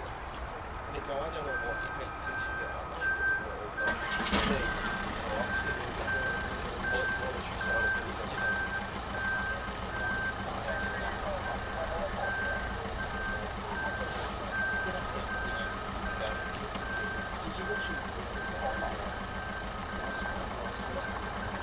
I saw that new one, I didn't stand too. You know the guys who was standing in front of us? You know the guy in the pickup and the guys doing it? He gave them presidential points. It's in the video of it. And maybe that's very happy. Well, I was supposed to go out and I said, why are they doing it? So neat, because I thought if they go down, what are you going to see? Much higher. But we'll see what comes of it all. Yeah, see what comes of it all, isn't it? Yeah, all good though. Good to see it again. Yeah, I would be for it. I was over there last week. Are you all half a day, are you? You got food, yeah? Yeah, yeah. Last time you had no food. Right. Cup of tea. What's this burger bag when I see that girls? It's juice boxes over there. Yeah, box right there. Picture of this thing. And then from the website.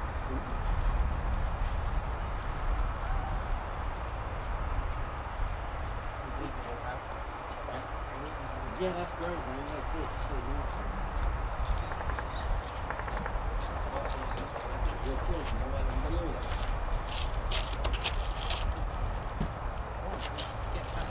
How many got doing this afternoon? It was 1.6K. That was like 7 in the morning. That was a wake up. Oh, am I not hearing the jets now? They shut down? Yeah, I did hear him a second ago, but Just done an engine start. I think they are still. Oh yeah, yeah, I can still hear it. Yeah. Okay, hopefully there's some more. They are mental global darkness. Yeah, they are, mate. They're It mad. broke They're this like, morning. I went to put it on after I had a shower, and all of a sudden it Ah. snapped. So I did take it off for a shower, so I That's think it's fine. just wear and tear, isn't it? Yeah, yeah.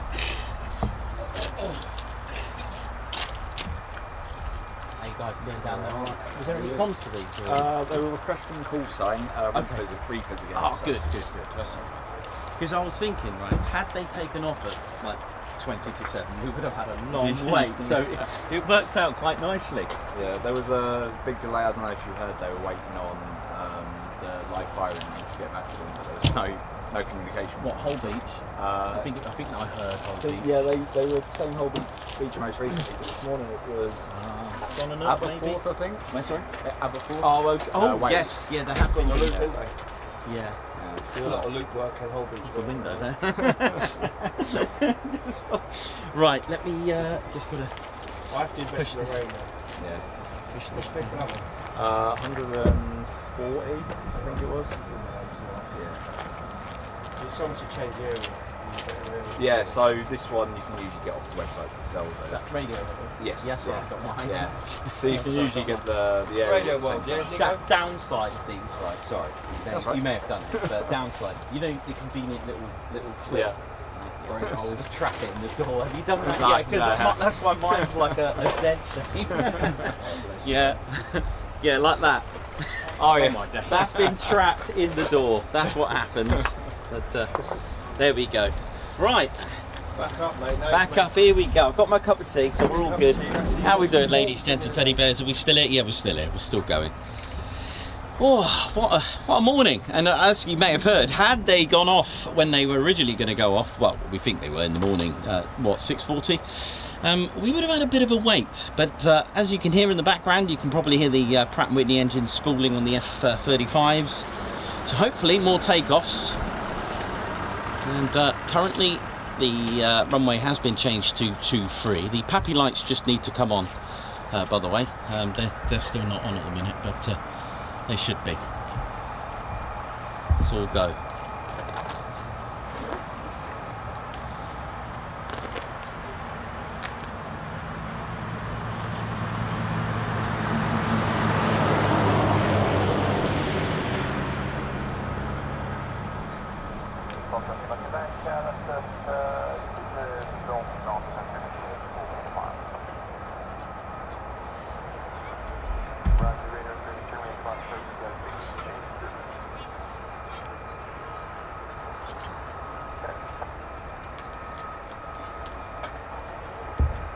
So welcome to the Ted Coningsby channel. My name's Nikos. This is Squadron Leader Ted Coningsby on the controls. And just firstly, I'd just like to say a big thank you and a Guards March. There's high five, paw pump, a salute and a fly past for Clansman Boyd for that amazing super chat. Thank you very much indeed for that. Thank you very much. A little fly past there from Ted. Look at that, beautiful. Thank you so much for that. That's absolutely amazing. Thank you so much for your generosity. Steve Canning, high five. Welcome to the Ted Coningsby Squadron. Guards March. Sounds like F-35s are on the move down the catwalk. Dave Holloway celebrating 31 months today. Wow, 31 months. What fun it's been. It has been fun. It's just always a good laugh, this channel, isn't it? That's what we do. Poacher 49. Member for 32 months. Also, can we just do a Guards March for the highways there for doing a wonderful job looking after our roads. Big shout out to the highways there. There we go. And we know quite a few actually. There's maybe he knows Iona. You do, hey! Iona and Jace. There you go. Little Guards March for you both. Thank you very much. Poacher 49 celebrating 32 months, and also Joycey as well. Joycey does the, I think he does like Huntington area. Yes, keeping our roads safe and secure. Thank you very much. Philip Thorley with 26 months membership. Thank you very much. Guards March. Justin Edwards with 33 months, part of our Fighter Squadron. Early morning F-35s are always a great way of celebrating anniversary. Thank you, TCF. Thank you as well for being a Fighter Squadron member. Dawn Hobson, congratulations on 3 years membership. Oi oi TCS Squadron. A lovely day again, thank you. Jenny B with 27 months membership, who's part of our Posh Officers Club, 27 months of TCS, send it. Lynn, same. Oh, sorry. Lindsay M. Sorry, it's the way it's written all in one go. They still haven't sorted that. Lindsay M, 175, member for 3 months. One of the best decisions I've made. Oh, bless your heart, Lindsay. Lindsay M there, thank you very much. The Bat Purple. Thank you very much for your super chat. Guards March to you. Margot, thank you very much as well for being a Spanner Fly, a Fighter Squadron, and being a loyal member of the channel. Towards Ted Salmon Bagel, thank you very much. We've got Tom Boys with 7 months membership. Best streams to wake up to in the mornings. Guards March. Tim Lovett, high five and a paw pump. Thank you so much for that super chat. That is amazing. Thanks, Nikos and Ted, and thank you as well. And Babs, our high five, paw pump. Thank you so much for that. Babs, who's a regular of the show as well. Thanks for all the fantastic streams, and thank you for being a fantastic member of our channel and viewer as well. Much appreciated. One Mike BS, member for 36 months. Wow, celebrating 3 years today. Oi oi, have reached a good membership milestone. You have indeed. So loyalty badges, they do change colour. You can see that One Mike BS has gone to the grey spearhead patch, and that marks 3 years. There is a 4-year one as well. I put that on there thinking, I don't, you know, when I first started I thought, we're really going to get 4 years members here? Well, we have. There we go. Danny Boy celebrating 2 years of membership. What a channel. 24 great months supporting a great bunch. That gives so much. Bless your heart. Paul Briggles, high five. Guards March, thank you for gifting a Ted Coningsby membership. Paul Briggs, also part of our Posh Officers, is celebrating 19 months today. Guards March to you. Time flies when you're having fun. It's an honour and a privilege to be part of this amazing channel. Thank you, Nikos, Claire and Ted. See you soon. Wish you well. Take care. Thank you very much. And also Reese Maroney, celebrating 7 months. Oi oi. And also Reese is part of our Fighter Squadron as well. Oi oi, love it. Send it. That sounds great. Love it. Thank you very much. Right, it's now time to have our F-35s taxi. Let's see, I can hear them. Sounds like they're getting a bit closer.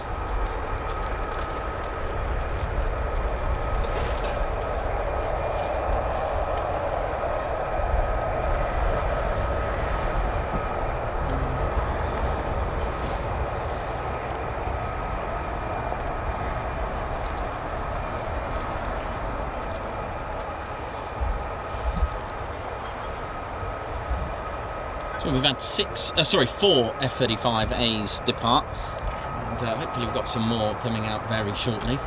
The runway has changed to 2-3. Just need the PAPI lights on, they should come on in a bit. And we got to see the cable been reconfigured. That was cool, wasn't it? That was really cool.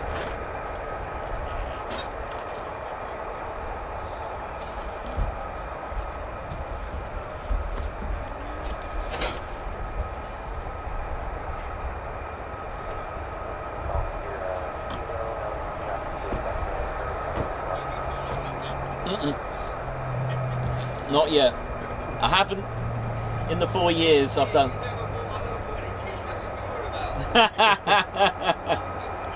Oh man. I've had the camera go off here before. But it smashed the windscreen. But Really? the camera was fine. Yeah, that's the important thing. The expensive part. Yeah, it went straight through. I'm like, oh dear. But the camera was fine. It's fine. Yeah. Built to last.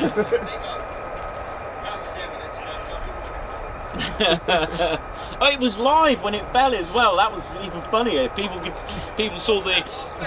No, it was a long time ago. About three years ago that happened. It was really windy that day, and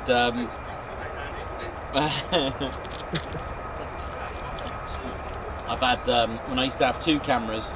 One of them was still recording, and that fell. That was funny. Oh my God. It was on a performance takeoff at Coningsby, Oh yeah. and it got the takeoff, but it went vertical with it as it fell, went up in the air because it just went. Ugh. It's an interesting angle. Yeah, for I mean it. that camera was Olympus, and that was a brick. That landed on the floor, and it was Really? still Oh, damaged the floor. the camera was fine. It was like a tank. That Really? camera, it really was. Oh hello. Oh yeah, man.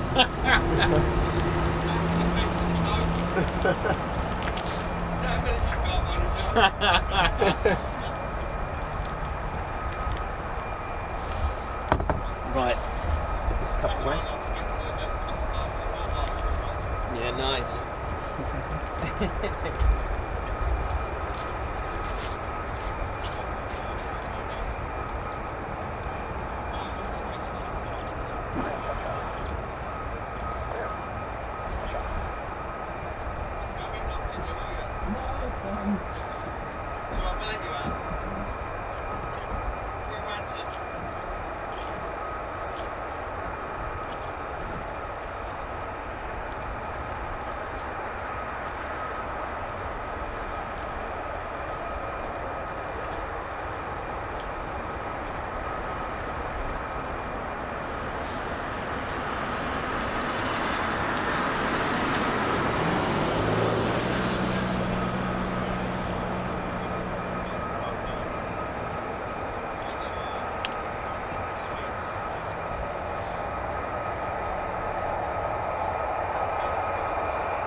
seeing now.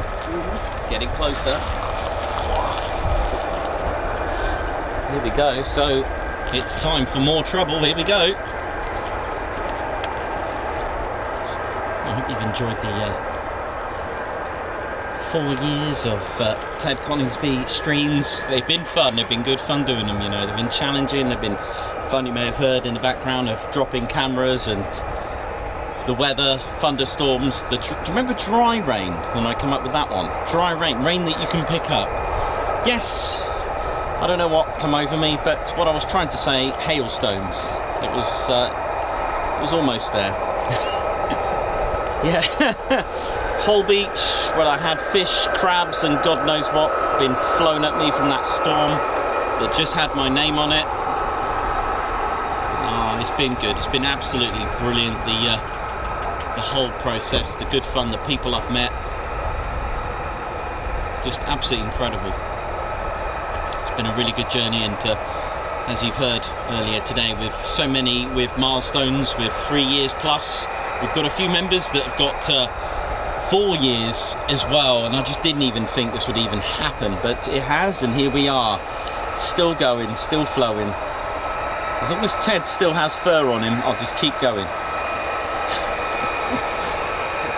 Oh, I think the latest funny one, do you remember Cosford when I was live, filming a display, and I got attacked by that wasp live? That was, and you know me, when I get situations like that, what do? I start laughing my head off. There's nothing you can do. This wasp, and you can see it attack the screen. It was attacking the screen. Oh, it was quite funny. I did laugh. And so, you know, it was just one of those things. Here we go. Here's trouble.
So Pratt & Whitney's masterpiece, producing a whopping £43,000 of thrust. That's more than the Eurofighters' 2 engines combined. It's the world's most powerful engine in a fighter jet, £43,000 with afterburner.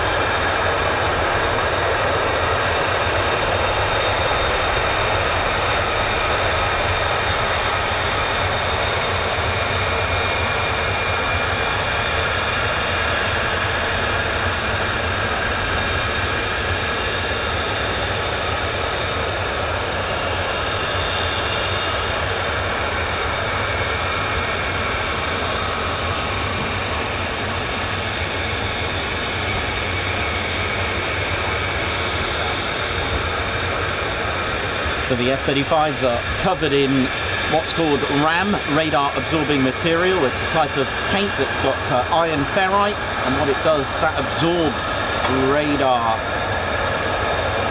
frequencies, radio waves, it absorbs it. What it does, it actually burns it, and then the actual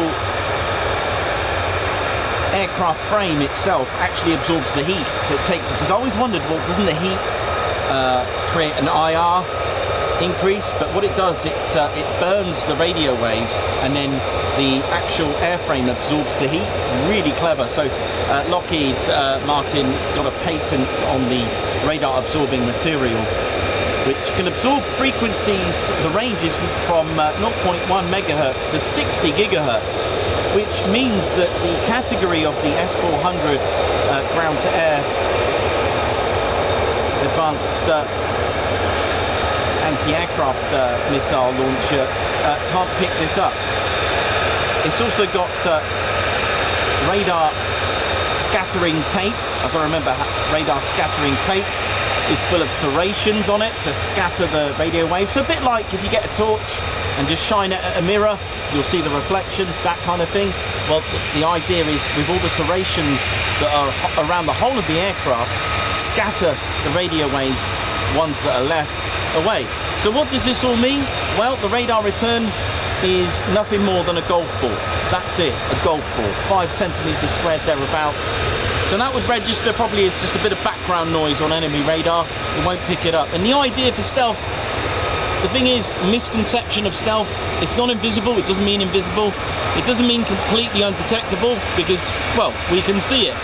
Stealth is literally being undetected for as long as possible, getting the mission done. For the enemy, it's too late. Okay, so getting it as long as possible undetected.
this one in the middle, got a tail marked with the 48th Operations Group. That is the flying component of the wing. So you've got the wing itself with all the other components and units that go with it. The Operations Group, if you think back to the bombardment groups and fighter groups of World War II, that kind of organisation within the wings and divisions and air forces, it's still existing today in a form of Operations Group. So that would be the flying component. So the 48th Operations Group has the 492nd, 493rd, 494th and 495th Fighter Squadrons within that.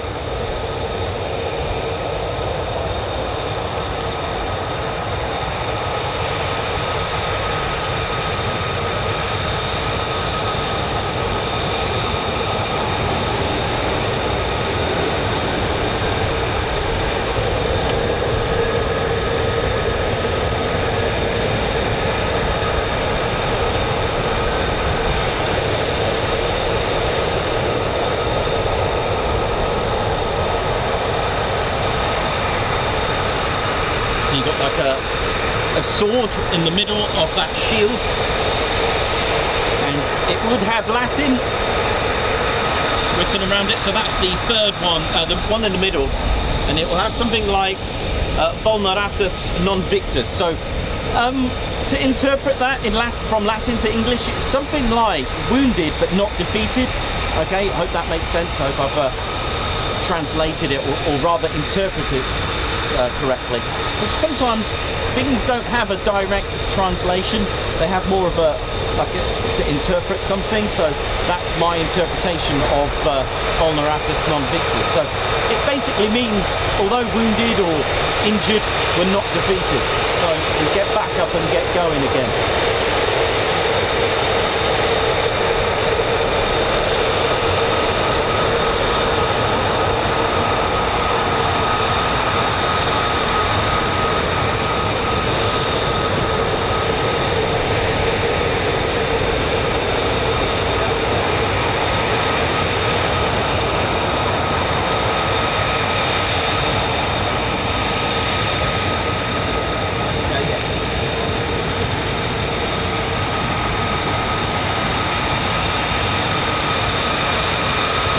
Also within the group contains the 48th Operations Support Squadron as well, the Eagles.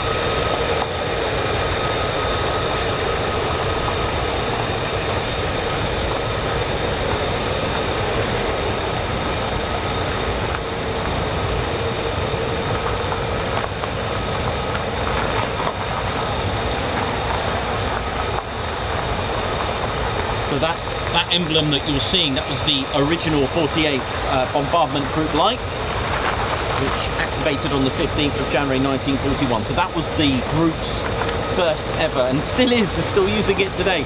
Isn't that amazing? You know, after, what, 85 years? 85 years at Hunter Field, Savannah. But the squadrons, as you know, our regulars would know had a different name. The 55th, 56th and 57th Bombardment Squadrons Light and the 9th Reconnaissance Light. That's how they started off. It wasn't until 1943 that they were renumbered to the ones that we know today. The 55th became the 492nd, the 56th became the 493rd, the 57th became the 494th. The 9th actually became the 88th and then became the 495th in 1943. Operating Douglas A-20 Havocs, A-35s, A-36s, A-24s, A-31s in their times of... They were a training unit, so they were a bit like an OCU, so airmen will come to the 48th, they train and then go off to front line. Does that make sense? So they were kind of like a training unit at that time. And then they stepped up the game with P-39s and P-40s until 1944. They were given the weapon that they'd used throughout the whole of the Second World War, which was indeed the P-47 Thunderbolt.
don't know whether it's Lakenheath tinnitus, but I think I can still hear more. Well, that said, that sounds like an F-15E Strike Eagle startup. It's all going off. I like it when it's nice and just sort of just moving, you know, just constant things going on, which is quite nice. So that might have worked well in our favour, that delay for the runway change. There's not too much of a gap between our movements, but we take what we get, but it's always nice to have things going on. That was one howl. We need 2 per aircraft, don't mind.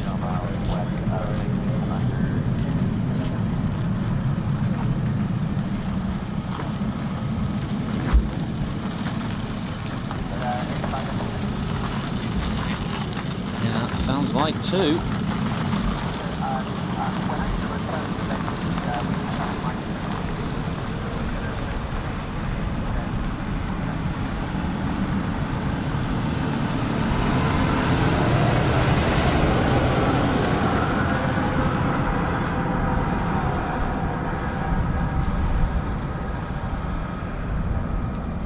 Still hear F-35 engines still spooling in the distance, so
it's all about technology and tactics, so it depends.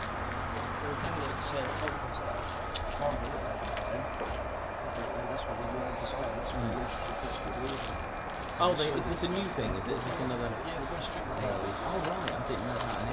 So basically, all the 12 F-35s. So the airlines went down there to spray.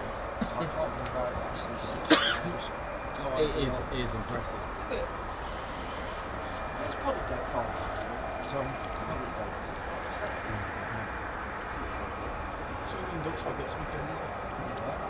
Something in Dockside this weekend. It could be Duxford as Well, well. This weekend is Old Buckingham. And there is something else on the same day, well, not the Valkyries. No, wait, is it Wales? It might be Wales actually. I think something's on the same day or the same weekend. This is not the Dockside. No worries. Alright, there's more coming out. Yep, taxi via Sierra, here we go. And Rico call sign, so here we go. You'll be Moonlight down there. You'll be fighting really tight. Just a kind of procedure. I contacted them and they said he's jumping the gate and they're moving through. Oh, I don't know. They're quite many times. You'll have to just make sure you get print an email out or something. Just make sure you've got your back covered on that.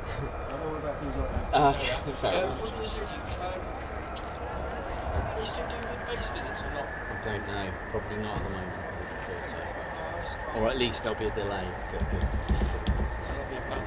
Yeah. Well, mate, I'll enjoy. Thank you. Here they come. What's your merch, mate? No, it's fine. It's cool. I got all the bears on it. Thanks, man.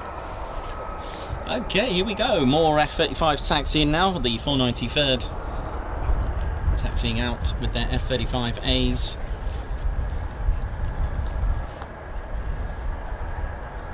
Hope we're all good and well. I hope you're all enjoying the show. Now, I did hear one F-15 spool up, but not sure. Depends on the wind direction, I guess.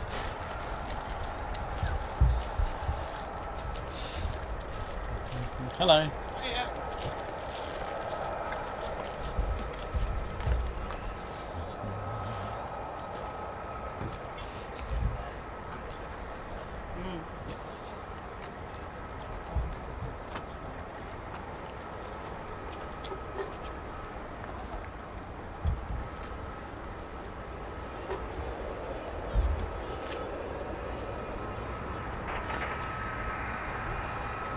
Any seconds on your screens now, we'll see the F-35 taxiing down the catwalk, as we call it.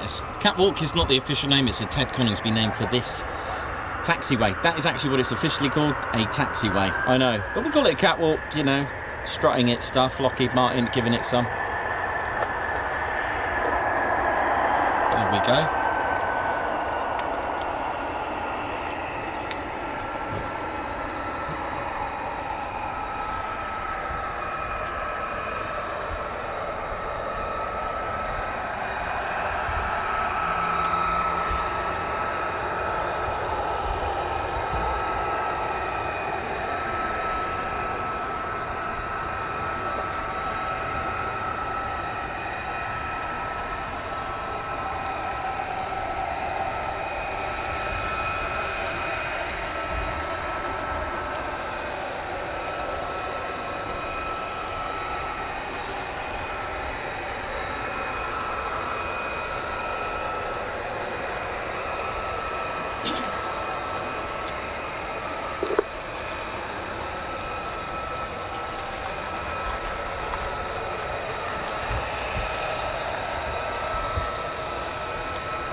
So, welcome ladies, gents, teddy bears to the Ted Coningsby channel live here at RAF Lakenheath. And for those wondering about the name RAF, it is a United States Air Force in Europe, USAF station, home of the 48th Fighter Wing with many of its units. And it's been a United States Air Force operated station since 1948. The station was built in 1941. First ever aircraft to operate here was indeed the Vickers Wellington bomber. That was with a operational training unit number 20 who came over from Scotland from RAF Lossiemouth, operating their Wellingtons. Lakenheath started out as a satellite station for neighbouring RAF Mildenhall to support. And it finally ended up being its own independent station from 42 into 43 with 149, 199 squadrons. But it will still carry the name Royal Air Force. There is a Royal Air Force commander as well as a United States Air Force commander here as well. Various aircraft have operated here. The Wellington, as we mentioned, from 41, 42, the Sterling's Marks 1 and then eventually Mark 3. And after the station closed for nearly 3 years to have its runways extended. In fact, I've been talking to a friend of ours, actually Perry, was telling us about the runways sort of, or at least the airfield exposed. Greek night.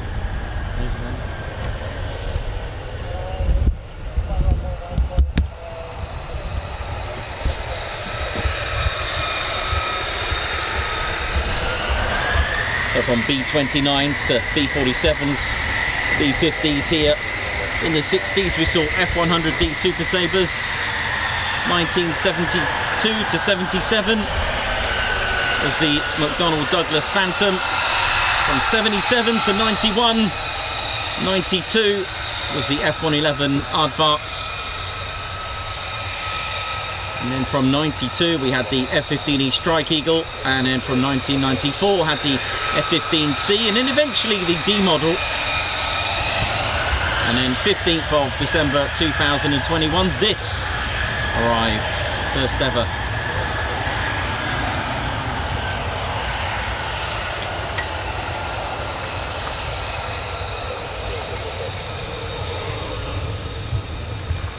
Here we go.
Well, that's it at the moment. Can't hear any others at this precise moment. Or can I?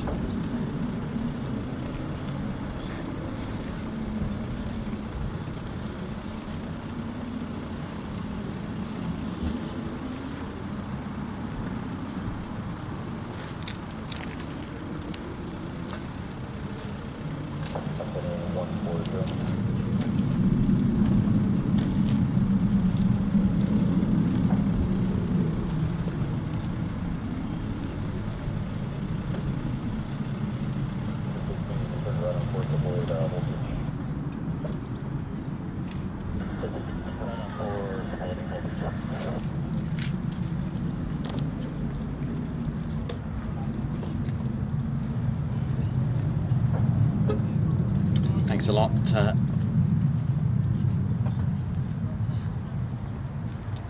Oh, 1,000 likes, thank you very much already. Lovely, thank you very much for that. Right.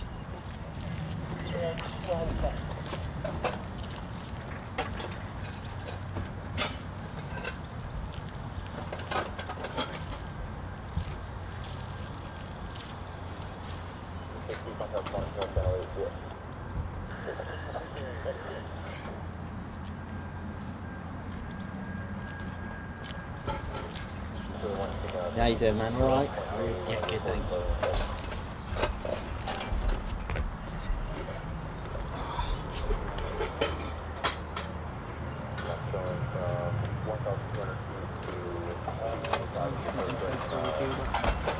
The first ones, yeah. I don't know. I would have thought they'd hit the tanker after waiting there for 2 hours. Long way. Yeah. So yeah, 6, 7, 8, 9. Yeah, 9 or 10-ish. That's a guess. You know that. If 3 hours tanking. So when did they actually go out? 8:30, 9, 10. Oh no. So let's say 11 then. 11, yeah. We'll go with that. I would imagine they've hit the tanker after that. Very long way. Yeah, that was 2 hours, wasn't it? It was a good 2 hours. Don't know if any are coming back. Oh, are you? Oh, okay, cool. Oh, yeah, nice shots from there, isn't there? Really good from there. You got the light there on that side. That'd be nice.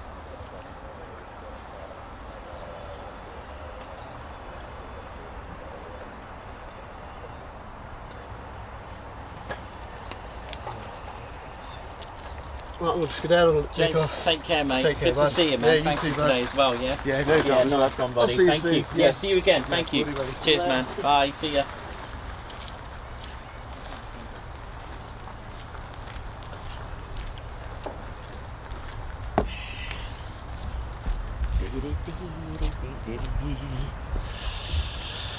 Oh, right. I think that is it for now. For now, anyway. I'm not saying that's it for the rest of the day, but for now, any imminent taxi for departures, don't think so just yet. I can't hear any more. We did hear, admittedly, genuinely the Pratt & Whitney's F-100 PW229 startup, but I would say that was just a bit of flex in there, just a bit of a startup.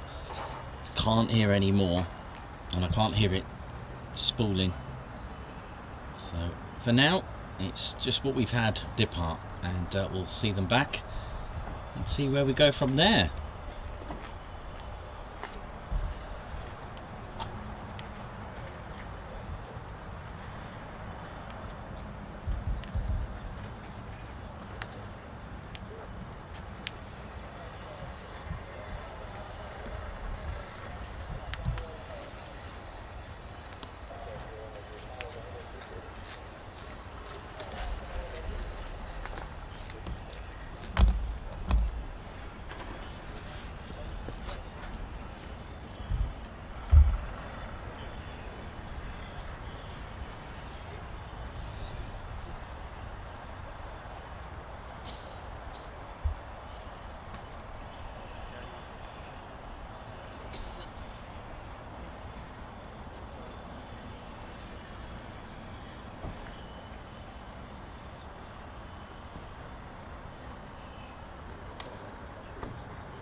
Oh, I think they're coming back now. Oh yeah, I thought I heard Trend just then. I was looking for you, I was like, where's he gone? I'm pretty sure I heard Trend on LN Tower, which was the call sign that went out this morning.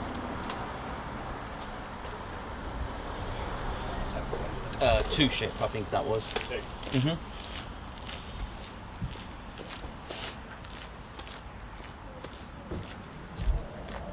Oh, well, here they are now. They're back now. I only just heard it now. I'm really sorry about that. I don't really have my radio on that much. Well, here we go.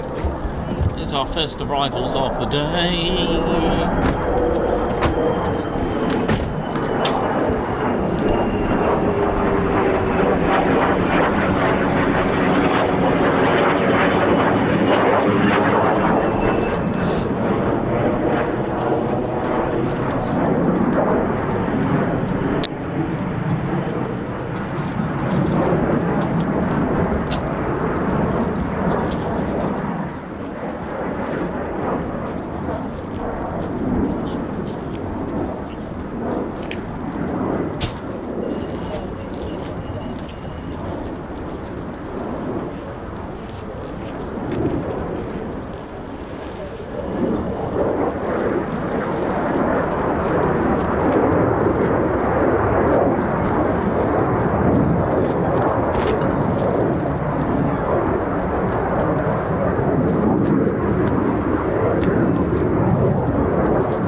Nice aero braking there. Look at that. What looks like a wheelie is actually done for good reason. It's just using drag to slow the aircraft down with drag, literally aero braking or aerodynamic braking. It's basically turning the undercarriage into a massive drag chute, like a big piece of, I would say metal, but that would be lying because it is not really metal, the F-35's airframe. So it's a bit like, you know, when we were kids opening your jackets on a windy day, turning it into a parachute. We've all done that. I'm sure we've all done it. I have. And you can feel that drag of the wind trying to push you away and take off sometimes.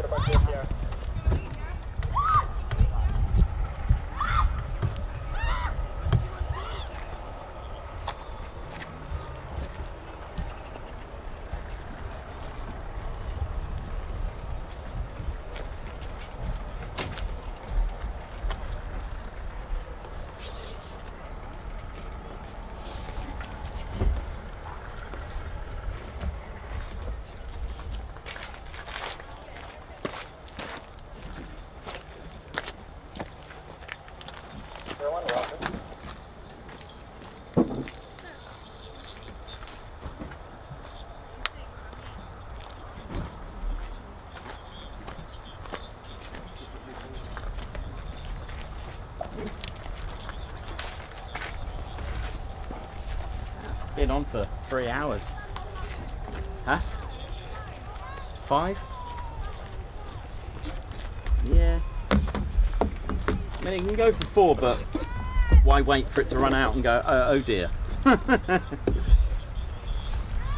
can't go into combat with an empty mag. Keep them topped up.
So we've had our first 2 arrivals of the totally lost count. Don't even ask me how many there are, but lost count there now.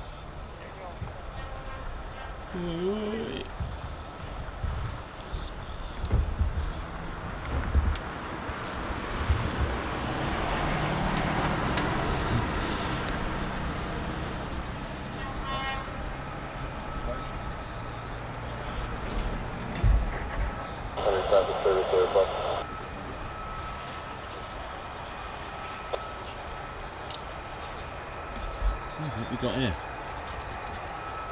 One, you can expect to be about 1 mile.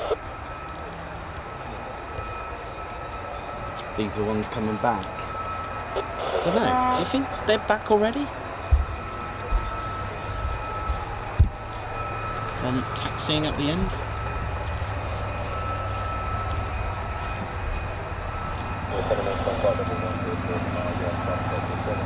We'll find out in just a moment.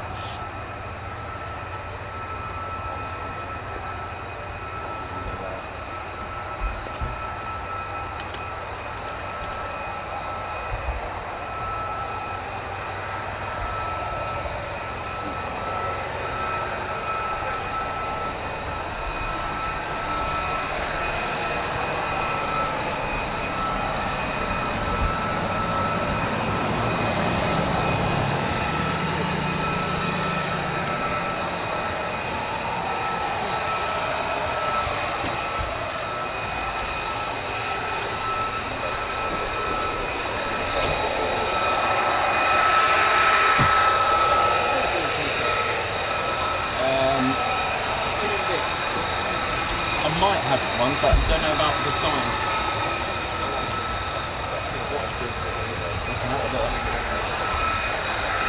Yeah, no, you're all right, man. You help yourself.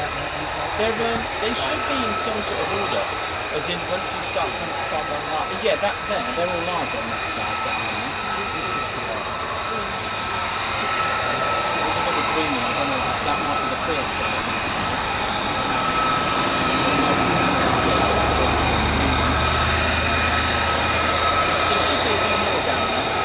Yourself.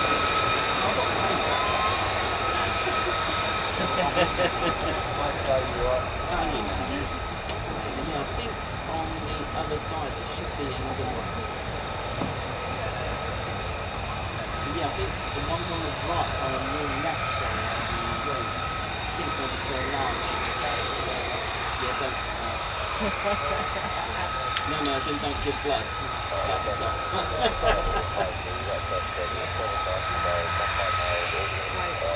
Yeah, Ted flew with the bowlers, so we had a little patch made. Yeah, quite special. I removed Barrow before flying. This is Ted. I'm sure there's a green one there. There should be a blue. I don't know what that is. Oh, look at that! Good shot. Thank you. Thanks very much. Thank you. That's brilliant, man. You did, man. Thank you. Yeah, that's fine. It's not windy. Oh, thank you. Oh. You don't want to do that. Don't iron it. Cheers, mate. Yeah, thank you. Thank you very much.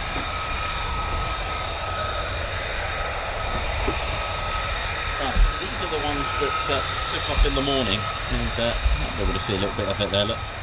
Hello. There you go. It's Margot's driveway. Look, that's what it would look like if she had an F-35 there. Look.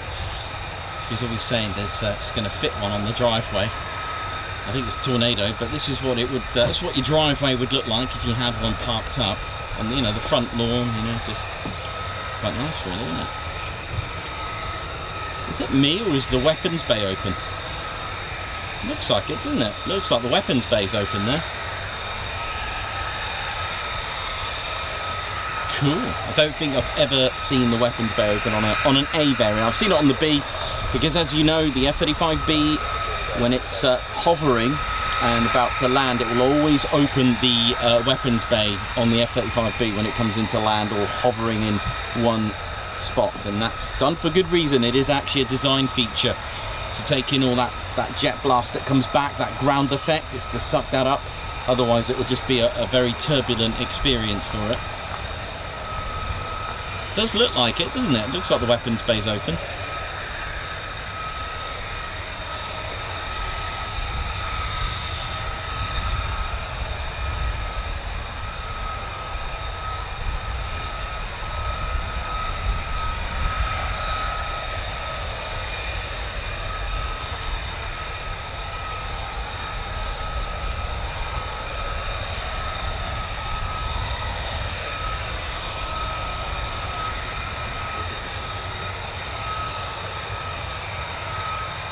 Chocks away.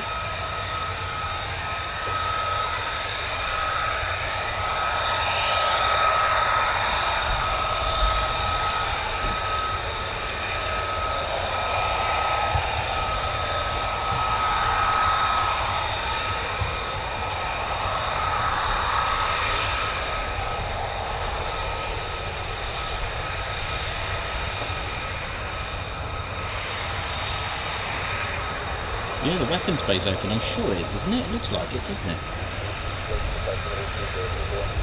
Or is it? It is as well. Yeah, it is. Look at that. I think. I'm still undecided. It's hard to tell in the light that I've got, but you might be able to see better than I. Yeah, it is open. Yeah, 100%. Yeah, it's definitely open. Pretty cool. Not often we see that on the A variant. Like I said, the B, we see it quite a lot opening up when hovering. Not when it's just hovering around. When it comes into a slow land, it won't do it. Or when it comes in on conventional. This is the B variant I'm talking about, a Marum. But we've seen it when it's just about to stay still in the air. It will open up the weapons bay. Really good. But we'll get to a Marum stream at some point. Looks like we've got more on the approach.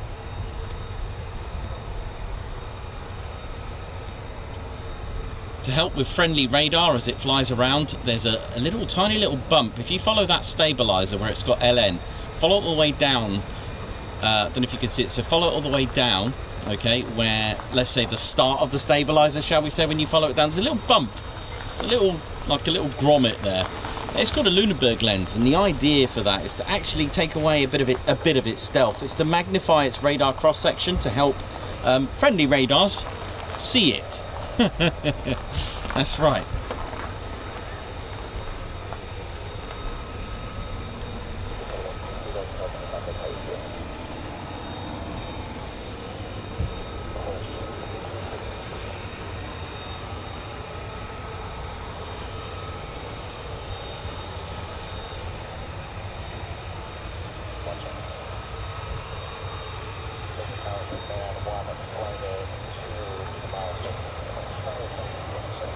Yep, Hitman call sign on the way back, so it sounds like our first four that went out are coming back.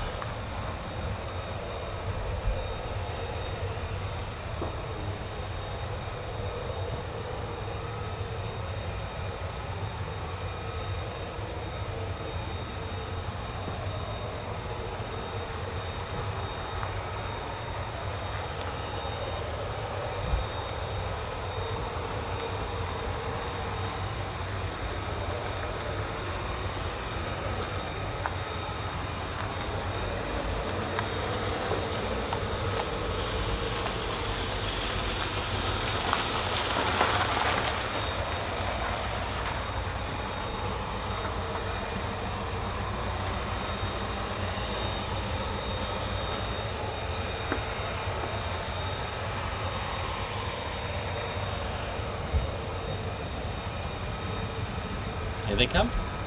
Point Charlie, here we go.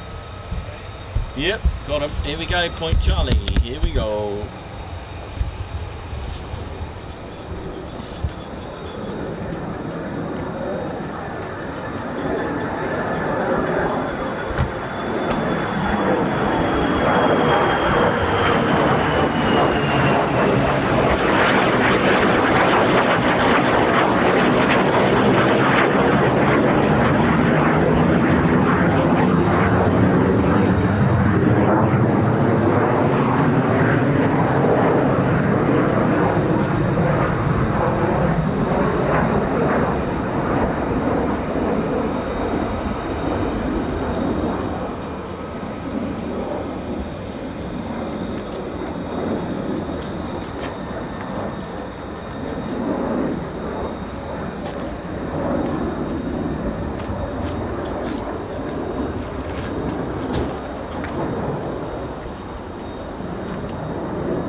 there you go. That's our first 4 back, the ones that took off this morning.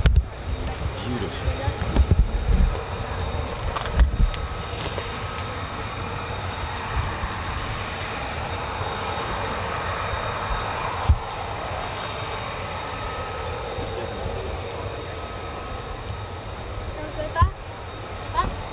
Let's go.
Oh yeah, you're right. Thank you to you. Okay, how you doing? All right. Yeah, big thank you. Been a long to get for ages. Oh, thanks. My father found your channel and he's bedridden. Oh no, you all right? No, he passed on. Oh no, I'm sorry about He used to that. spend many hours Oh, watching your channel, and it was a highlight of his day. really? He used to come here as nice. Yeah. He's in London. Found your channel late, and I found it for him. And he laid in bed with his laptop, and it was a highlight of his day every day. He used to watch it from the start to the finish. And I've been longing to come back and see you and say thank you. No, you're welcome. Because you meant so much to me. It's his day. That's really, that's Thank you. quite powerful. Thank you. Thank you so No, much. I hope you're okay as well, and the family. We're fine, but it's big day. So sorry. Put the laptop on. Yeah.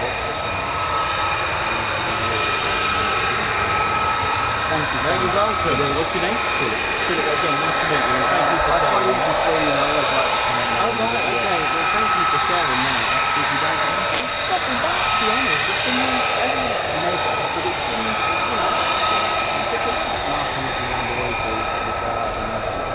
It doesn't happen. We did that the other day. So didn't take off till 12, so we had the 6 hours. So some people left, you know. And like, No. So thank you for No, sharing. thank you so really much. Nice. I've been longing for like 2 years to come, and now I've been coming back to some tours in the last few months. Yeah. Coming and seeing who's going to be here. Yeah, cool. I want to do it Thanks, man. personally. Thank you. No, thank you. Phil, yeah? Yeah, thank you. Thank you for that. That's lovely.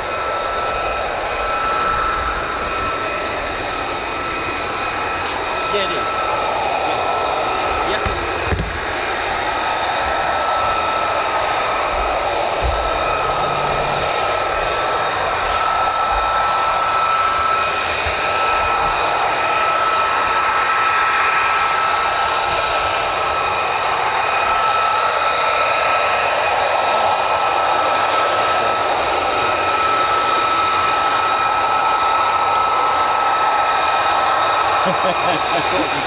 Yeah, man, totally.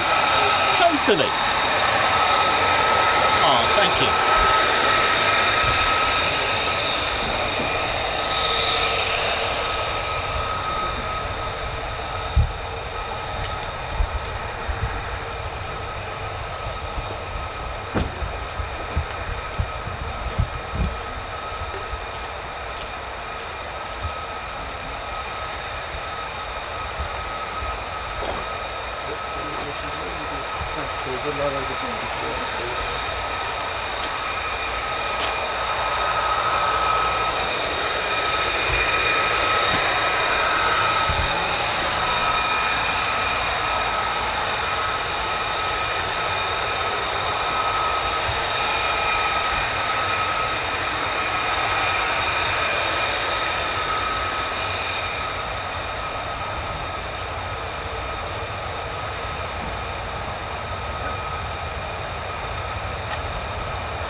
So if you've just joined us, our first 4 have arrived back today. The Trend and Hitman call signs, I think they were.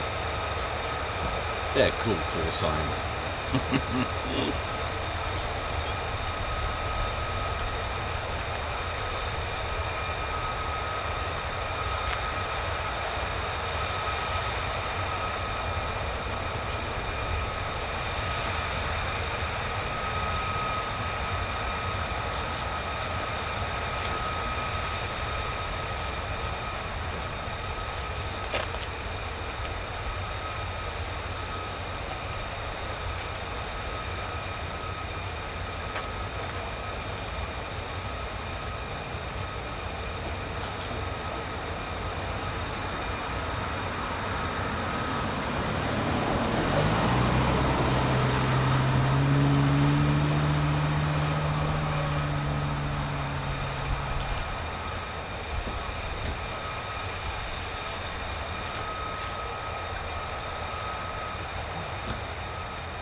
So these are the 493rd Fighter Squadron, and also a big shout out to a couple of heroes of the 493rd, such as Captain Chesley Sullenberger, known as Sully. He served here. He was operating the F-4 Phantoms. If you know the legend that is Sully, he did that amazing landing on the Hudson River, which was fantastically and life-savingly executed to land, and made that decision from his twin-engine failure after a bird strike, if you remember that, 15th of Jan 2009. But he was also here at Lakenheath with the 493rd. Also another legend who I think passed away sadly at the age of 103. The legend that is Ed Cottrell. for the 493rd.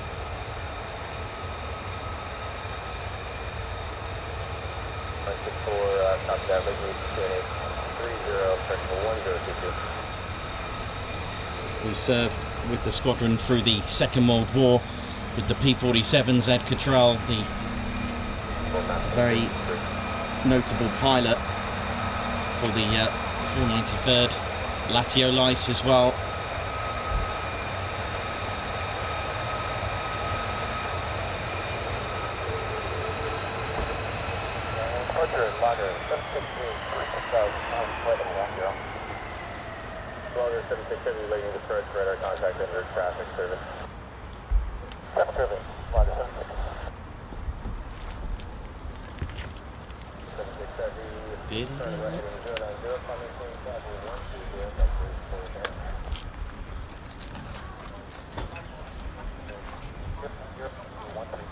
How we doing, ladies, gents and teddy bears? Hope you're all good and well. Now, in 1944, in March of 1944, with the 4 squadrons, and if you remember in my history talks that the 48th had 4 squadrons, and it was decided through the United States Army Air Force to have 3 squadrons per fighter group, and moved the 495th to the 407th bomb group. Now, that following month, the next month, on the 1st of April 1944, that group became inactive, and that was it for the 495th until 1977, okay, where they did come back. And things were a little bit different at Lakenheath because they were operating this beauty. Now, I know some of you love this aircraft. I know one for certain. Davey, how you doing? Hope you're all good and well. So the aircraft they had before this, between 72 and 77, was the ex-Vietnam McDonnell Douglas F-4 Phantoms. And it was now time for a completely different change. It was as early as the summer of 75, the 48th Fighter Wing began its preparations for a totally new aircraft, the F-111 Aardvark. And it was the return of the 495th, and the 495th were given a new nickname called the Thunderbarks. The 495th were like an operational conversion unit as well for the F-111 Aardvark as well. And yeah, so this was here from 1977. We welcomed back the 495th. It was on the 1st of March 77. The first ever trainer F-111 came here, with the last F4 leaving Lakenheath on the 22nd of April 1977.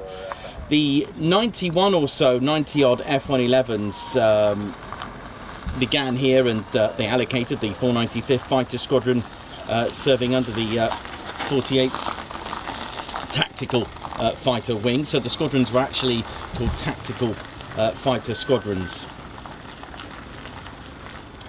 So during the sort of mid-80s and during that time, there was a lot of attacks and terrorist attacks striking targets, especially Berlin, Rome, Rotterdam, and these attacks were attributed by the Libyan former head, Colonel Gaddafi, and in retaliation to that, Lakenheath ramped up and did the one of the most longest combat missions of the time, and it was to be known as Operation El Dorado Canyon, and that was in April of 1986. They weren't going to mess around and wait around for these terrorist attacks.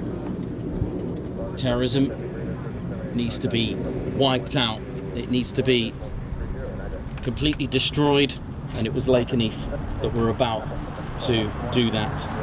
And it was the 48th that were tasked to do that, the US Navy as well, with their F-14s, A-7s, EF-111s from Upper Hayford, KC-10s, KC-135s also took part to assist in the air-to-air refuel. And the thing is, with that in mind, they had to not break radio silence while air-to-air refueling. And the thing is, with the F-111s that they had at the time, I think it was the F, I think it was, they weren't brilliant at autopilot, from one of the pilots that I was listening into on a podcast. So they were literally concentrating, are you ready for this, for a whopping 6-7 hour, you know, one way, and then obviously another 7 hours back, so 14 hours. And I'll tell you in a moment their status, but it was approximately 1900 local, and it was on the evening of the 14th of April 1986. The first 8 launched, followed by 16 F-111s launched here from RAF Lakenheath. There was also some spares as well, as we've seen from here, and the crews were subject, though sadly, to a lot of flight restrictions. They couldn't go straight across, was it France, Spain? There were so many flight restrictions, they didn't want to get involved, so they had to go all the way around the long way. So around sort of on, you know, sort of parallel with Portugal, straight down that way to get to Libya. If you have a look on Google Maps, what a direct route would be to get to Libya, they had to go the long way due to the flight restrictions. So it was a grueling, literally a draining 14-hour strike mission. And when they came back, honestly, they looked like octopuses that, sorry for the words, but it's the best way I can describe it, like washed up jellyfish or octopus. They had to literally pull them out. They were covered in absolute sweat. There was so much sweat, they were completely drained, and they had to, the crews, the ground crew had to literally pull them out of the cockpits, which, you know, when they pulled out the helmets off, the sweat that poured down their faces, would have been unbelievable.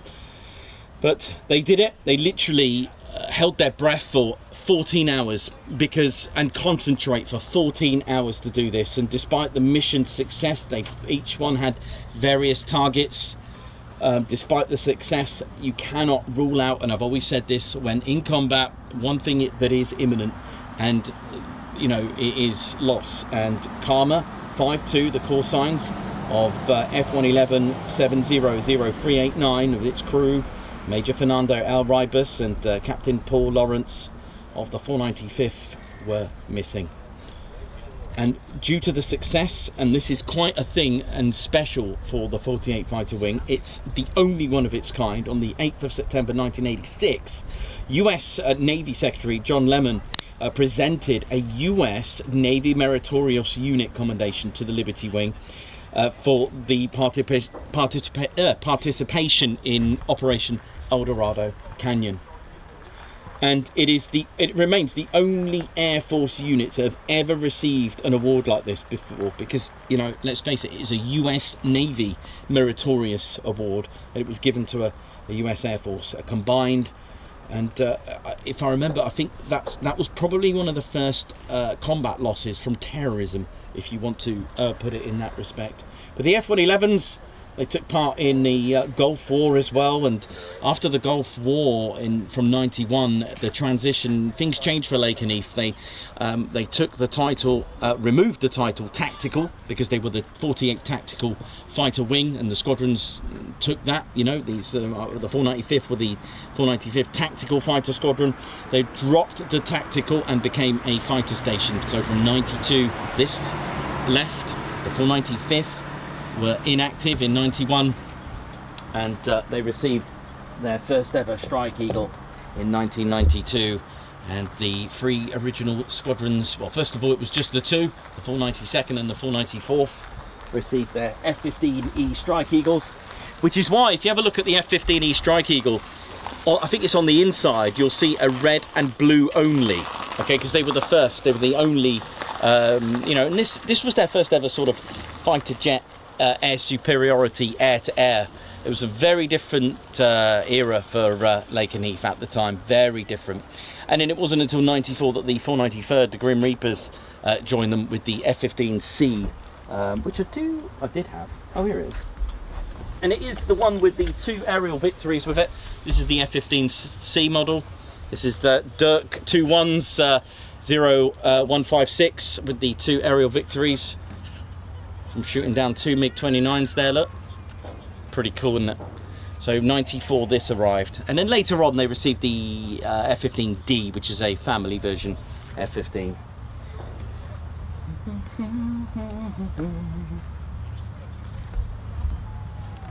Hope we're all good and well, ladies, gents, and teddy bears.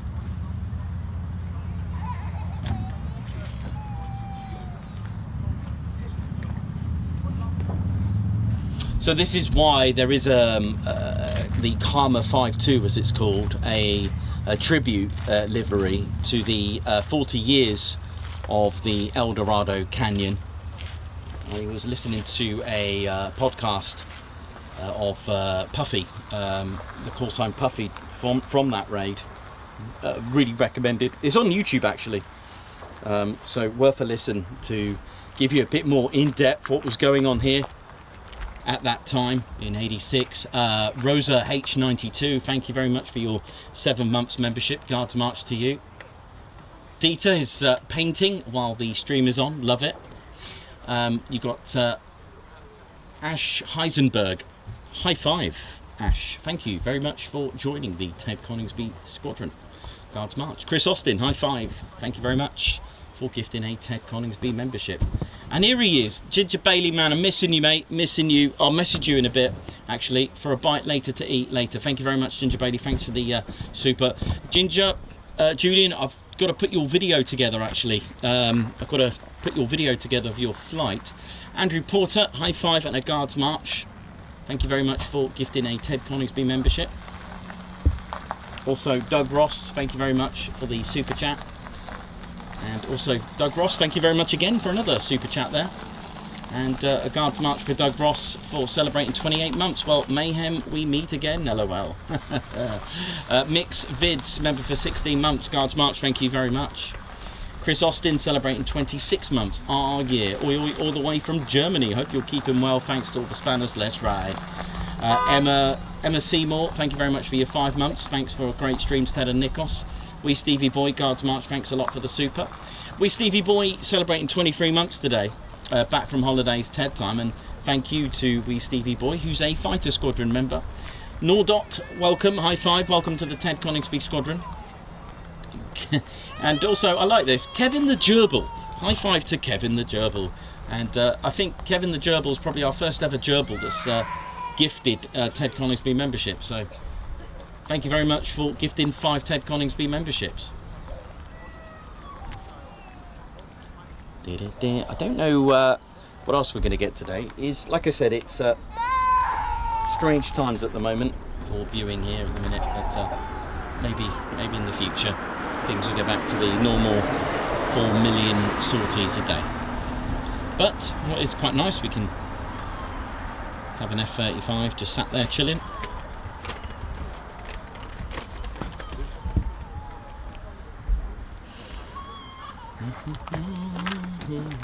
Loving your show, man. Thank you very much. Oh, what do we got here? Oh wow. You can always use it. Oh wow, no way, I wouldn't use that. That's Might amazing. not get you out of a ticket up here, but back there, you never know. Oh, bless your heart. Is that what you, is that you? Is this, It was. It was. Yeah. Are you retired now? Yeah. Obviously you don't have to say, but No, cool. retired a few years. Brilliant. A couple of years now. Well, thank you for serving, because still appreciate that. Thank you. That's awesome. Thank you. That's so amazing. And thanks for your words. Yeah. Do you come here to? No, come here near quite a enough. bit, or? I'm on with actually friends. So Nice. it's always a good stop off. Yeah, they're not all back yet. No. Only the first 4. There's at least another, what? I'd like to say another 6 at least. 6 at the minimum. There's another 6 there. Yeah. So I mean, I was watching your stream this morning. You started early, didn't you? About 7ish. 6:45. 6:45. Oh, Yeah, God, and then I there picked was up from 7. some sort of delay. I think it was to do with changing the runway and trying to contact somewhere where they were going to go, and they couldn't get hold of where they were going to go, so they had to wait. Yeah. And then the runway changed, which was quite cool because we got to see them reconfigure the cable. It was quite nice, something different to see, and yeah. But yeah, we've still got a few out there. Been in there. Yeah. We on a driving course many years ago. We actually came here for something to eat. All right. It was good fun. Good. We went the wrong way and nearly got shot, but Well, you know. No, we got pulled over. It was funny. Oh dear. Happens. Yeah, why not? Yeah, keep up. Oh, good work, thank you mate. very Really much. I enjoying appreciate it. that. Thank Take it you. easy. Thank you. Cool.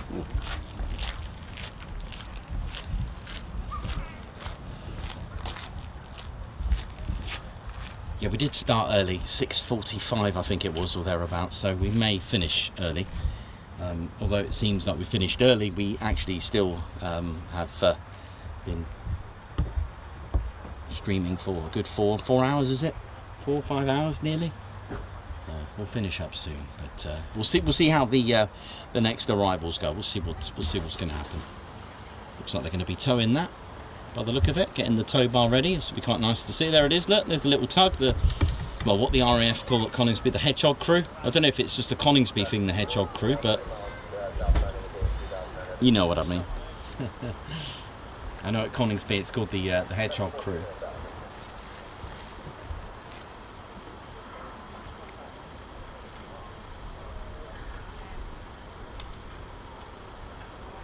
Just go and grab a quick cup of tea while I can, and then come back and see what's going on.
So many may not have seen this before, but we had quite a few firsts today.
God,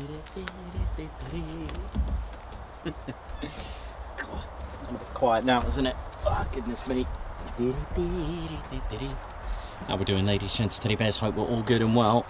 Welcome to the Ted Coningsby channel. Just a little shout out to our very own moderators, the Spanner Flight. Big shout out to all of you who are on. Who have we got on? We've got Perry, we've got Blocks, Margot, Tim Gooch, Davey. Let's have a quick yeah, Davey, Blocks, Tim Gooch. Let's have a look at what we've got at the moment. Just sliding through. Captain A, oi to you. Thanks for keeping the everything sweet and neat.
Perez as well, thank you very much.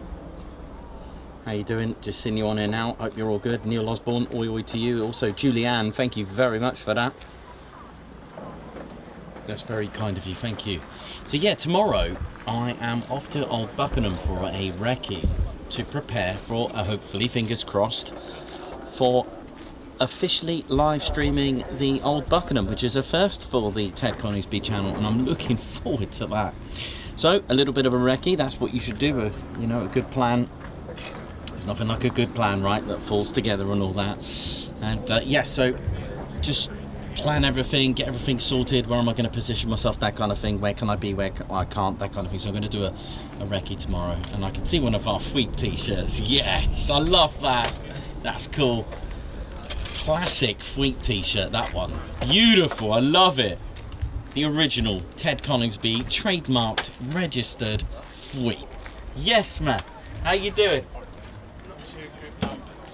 Oh no. Yeah, that's I'm so sorry to hear that. Oh no. I did mention it on YouTube. I may have not seen it, and I'm really sorry about that. That's all right, don't Oh no, well, I'm glad I had photos with her. Yes. To at least have some fun, good memories. Yes. Do you know what I mean? Oh no, Yeah. I'm so sorry. Right. Oh dear, you alright? You keeping okay? Yeah. I Yeah. thought I must make it today. Bless your heart. Yeah.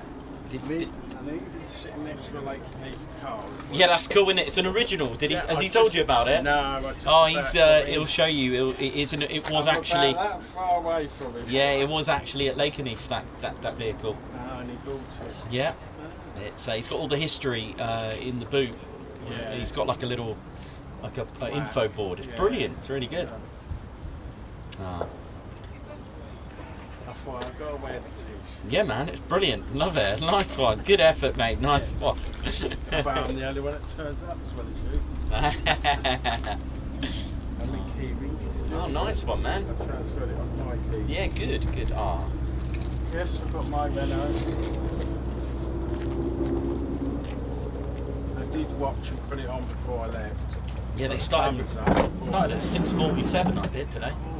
It was a pretty early one, but there was a delay anyway. So, as usual. Never mind. Never mind. That's worth it. Yeah. I'll have to start. Yeah, that was the plan for me to actually start at 9, and then they started up at like 6:40 in the morning. I was like, okay, glad I got here early. Yeah. Yeah. Oh yeah. Ooh, yeah. Nice.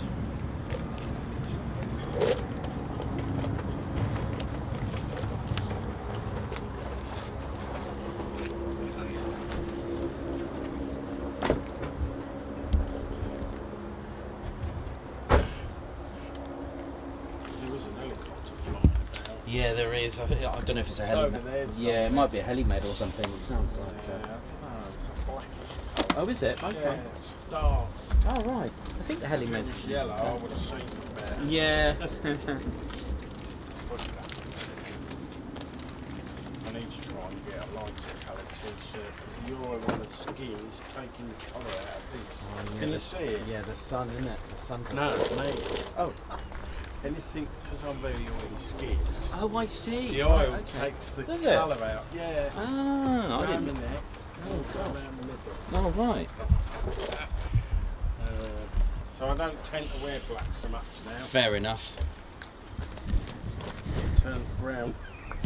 It's the oils in the skin. Yeah, I never thought about that actually.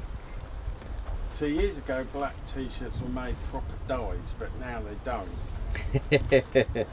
Yeah, I remember those days. Oh, it's a lot warmer here than it is down It's my just end. literally in the last half an hour I've noticed it. This morning it was, I had my jacket on, but Yeah. My friends give me a couple of frequencies Oh, that's good. on a list. Oh, that's But all of right. course this don't go up above 200 on AM. I thought it did, but don't.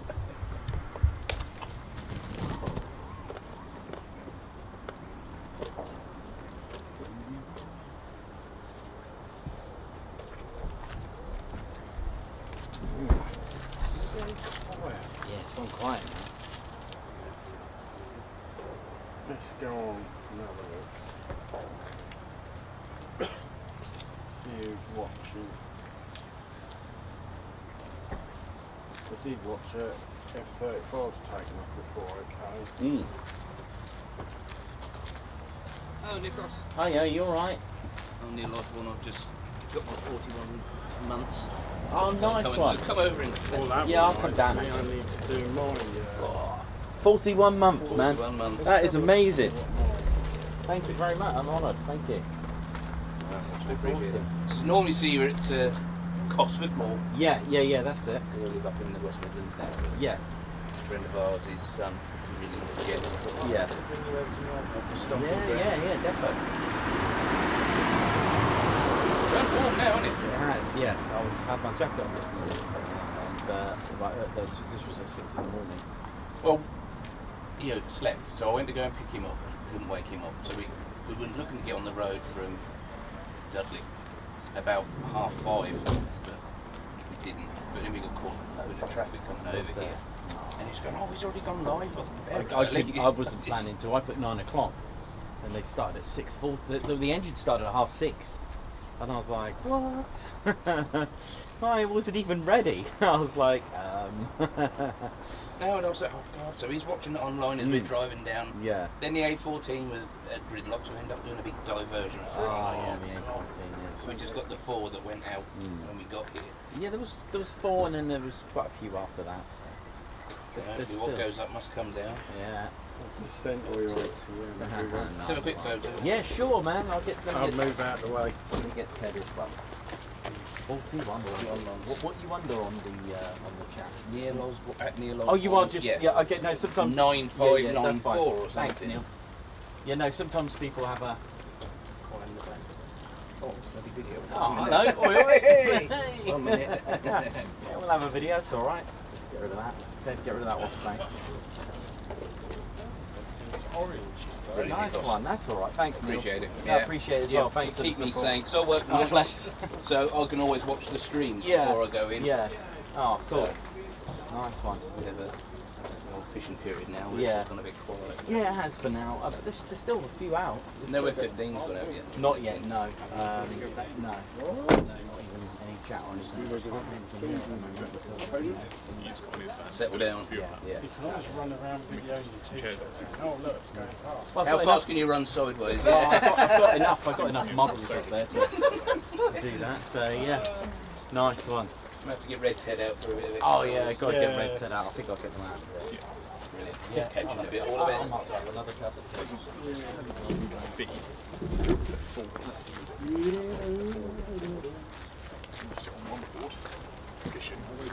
Hear me laughing just now. It's a slight delay. Yeah, yeah.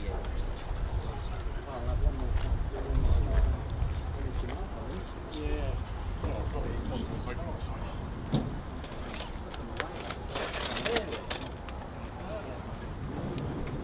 I had the old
Yeah, man, do it. Sewing it on.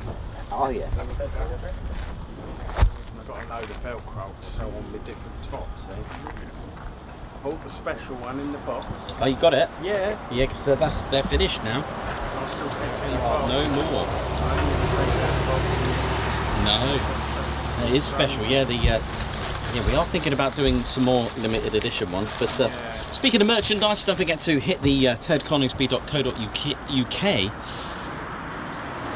And if you go to our online store, you can get various clothing from jumpers, hoodies, lanyards, wristbands, and of course patches. We've got key tags. I'll show you the Lakenheath edition.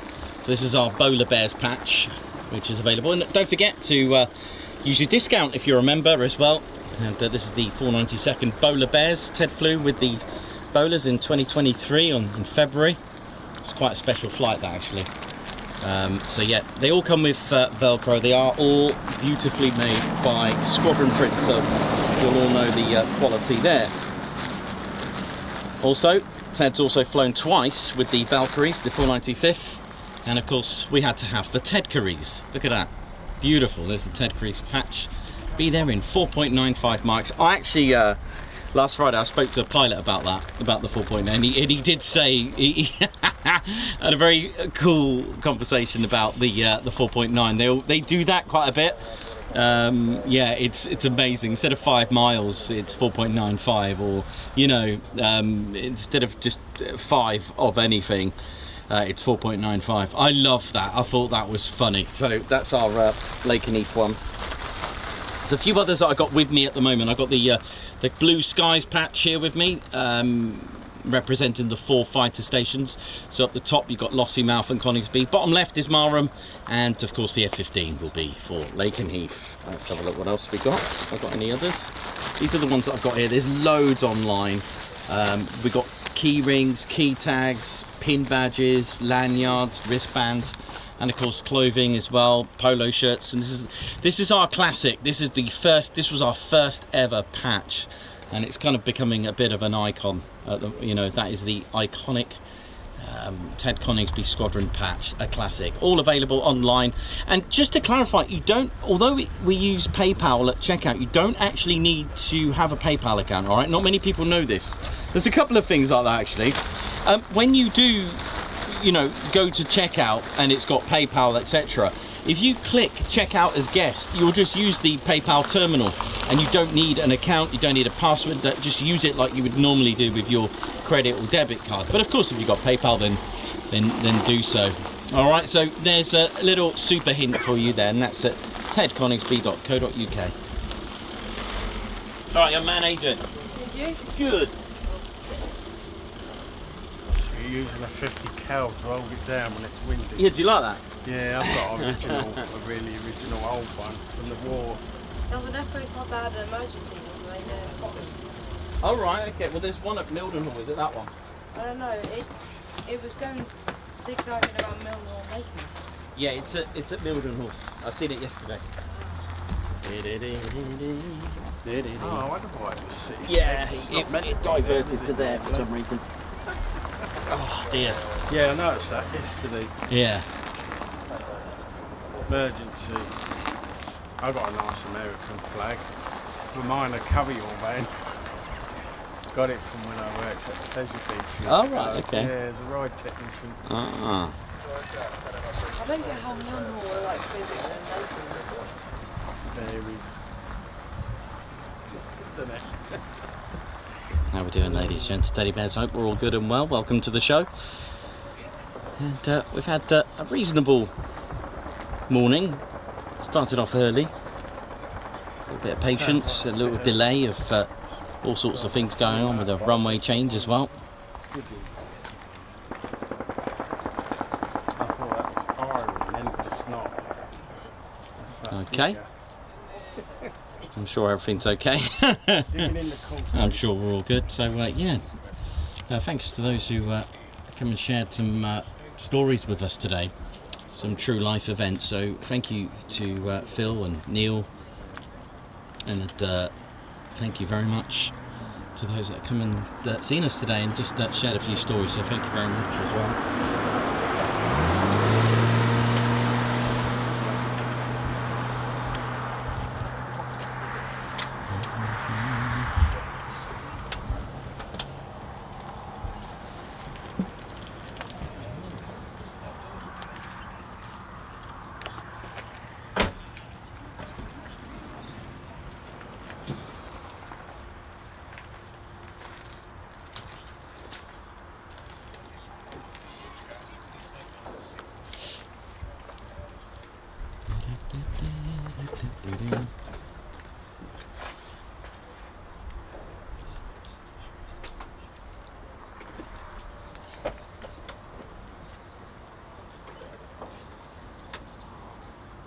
I heard some of the F-15s were on deployments. They fly over my house every so often, doing their dog fights. Some nice shots of them, right up to as far as in the pad. Right, before we think about finishing up, let's have a look what could do a little Q&A with Ted if you want to.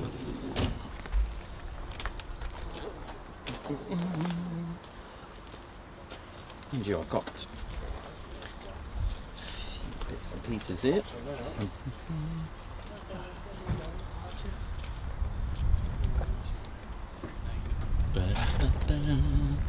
Julianne, thank you very much for the super chat there. Thank you very much for that. A high five and a paw pump for that one. Thank you so much for the super chat. And that's to Julie Ann. Thank you so much.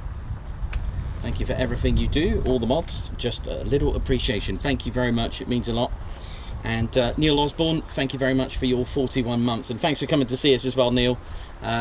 41 months. That is a true testament to how enjoyable the channel is, and also to value as well your your loyalty and commitment to supporting the channel. So thank you so much. Who's put in the car park but I don't want to miss the stream, bless. And it was good to see you just a moment ago. Thank you very much. Alan Q, Guards March. Rosa H92, 7 months membership to education, thank you. Also got AWOL Stew, Guards March, thank you kindly for the gifted membership. Links Rainbird, thanks a lot. High five for gifting a Ted Coningsby membership. Tell you what we'll do a quick Q&A with Ted if you want to. We'll give yourselves 5 minutes there. Ted, you're on, mate. Here we go, Q&A time. And do you want to put the flag down just for a minute? Anyone's got any questions for Ted?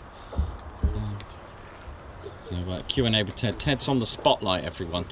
Here he goes. It's like Mastermind, but for bears. And he's just... So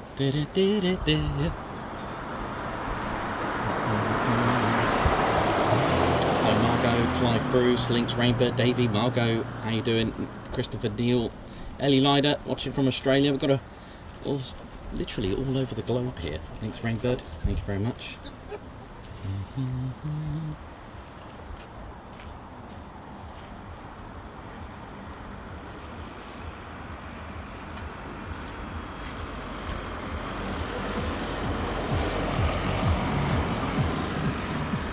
Yeah, funky time.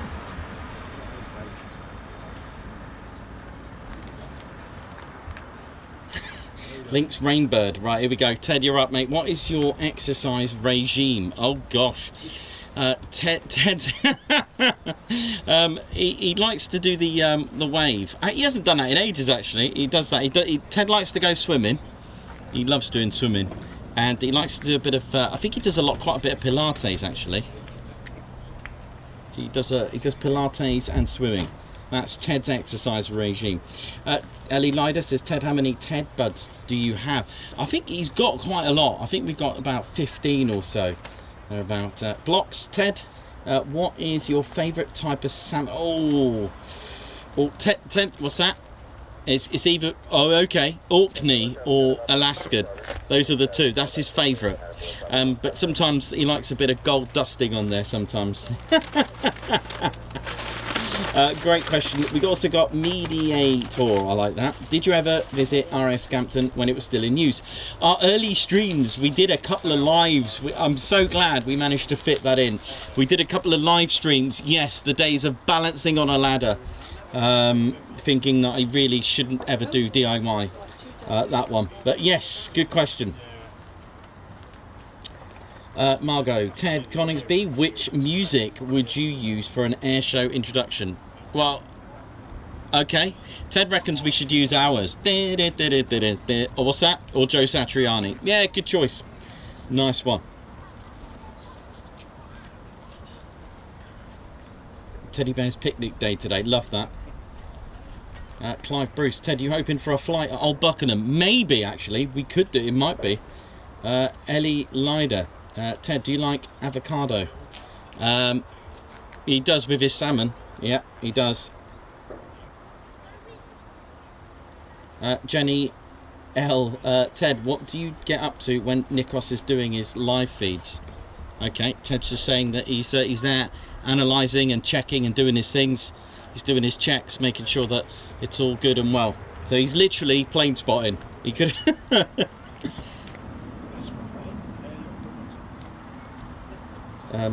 Link's Rainbow. Ted, who would you play in a movie of your life if you weren't available? Who would you play? Oh, who would play you? Oh, okay, sorry. Link's Rainbow. Ted, who would play you in a movie of your life if you weren't available? That is an absolutely brilliant question. Ted, what do you reckon, mate? It's a good question on the spot for Ted, that. So who's going to play you, Ted? Yeah, I think he's decided already. He does. So Ted's got a Ted's got a favourite actor, and it might not be an actor that you may have heard of, but if you've watched Maverick, if you've watched Running Man, you will know who we are talking about. By the way, I know. And Ted, have you selected? He has. Are you ready for this? So I'll tell you what, I have a little guess. So he's giving you a little hint there. He was in, what was it, Devotion? He was in Running Man, and he was in Maverick, Top Gun 2. Okay. And he selected Glenn Powell. He likes Glenn Powell, don't you, Ted? Yeah, he's cool. Very good, Ted. I think, what's that? Ted would play Hangman in Maverick. Yeah, that's very good, Ted. I like that. It's a good question, that.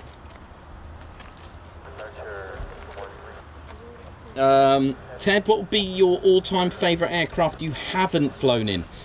From James Connolly. Okay, Ted's saying it'll give you two. One that is no longer flying and one that is flying. Is that all right? Yeah, okay. He's having a little think. He would like to, I can imagine you in that. I can imagine you in that one. But he's a bit stuck. He's trying to work out between an SR-71 and a Vulcan. I mean, those are good options, aren't they? Yeah, those are very good options.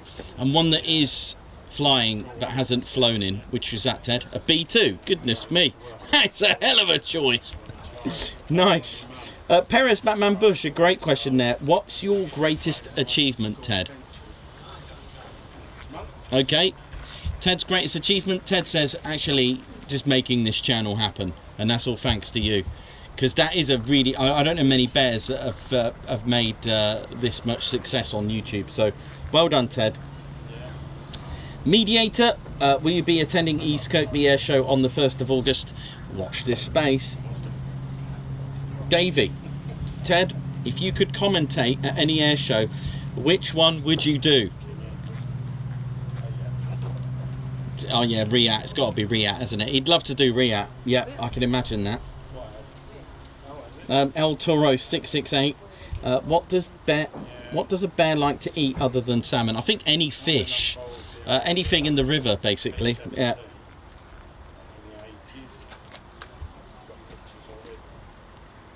Dieter, does Ted look for his salmon by itself?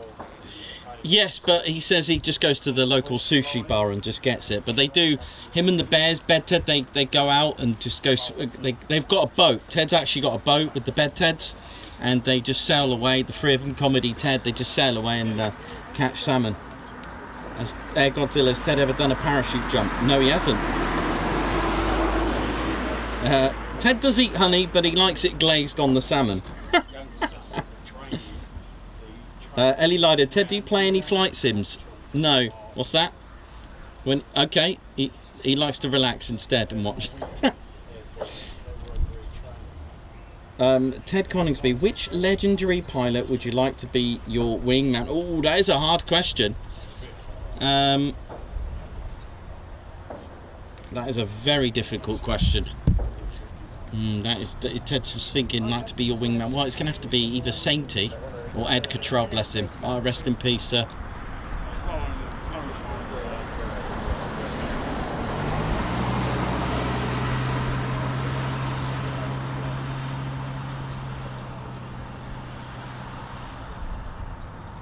Yeah, Link's Rainbird, in fairness, that was the original. I've seen the new one with Glenn Powell. I do like it. I like it. You know, yeah, I like the new Running Man. Very, very gritty. I do like it. I like the original. And, you know, sometimes if they make it into like a little, like a completely different movie without offending the old one, then I'm up for that. I would just land upside down saying, I've done it quite a few times. I've been in an actual proper Huey helicopter, but I've never flown. Ellie Lyder, how many medals do you have? Ted has actually got one medal, and it was from the Royal British Legion for his fundraising when we did Stay in the Green. So he does actually have a medal, and that's his only medal. He got it from the Royal British Legion. He raised over £1,000. That was great.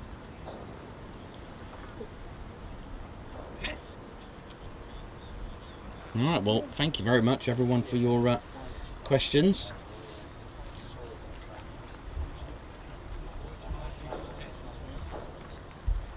And he's off.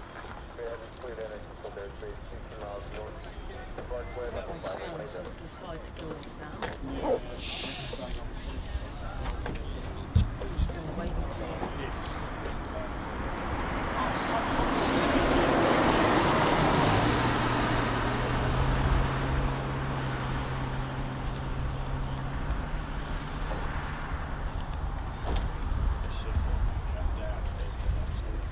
Oh, there's I've got another question. Ted, have you been to KFC yet with Reggie? No, yeah. I'll tell you what, I'm gonna have to film. Actually, we do have. Yes, he does go sometimes, but Ted likes to keep low key. We've got a couple of videos of the bears doing their thing, and one of them is Reggie going into KFC. If you're a member, you could see all the bears' adventures behind the scenes, and Reggie's gone to KFC. Ted likes to ride with Reggie, and all hell breaks loose when Reggie's about. I'll be honest with you. Ted shakes his head.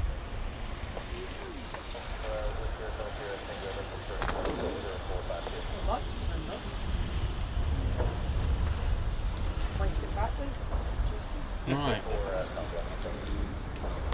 I think.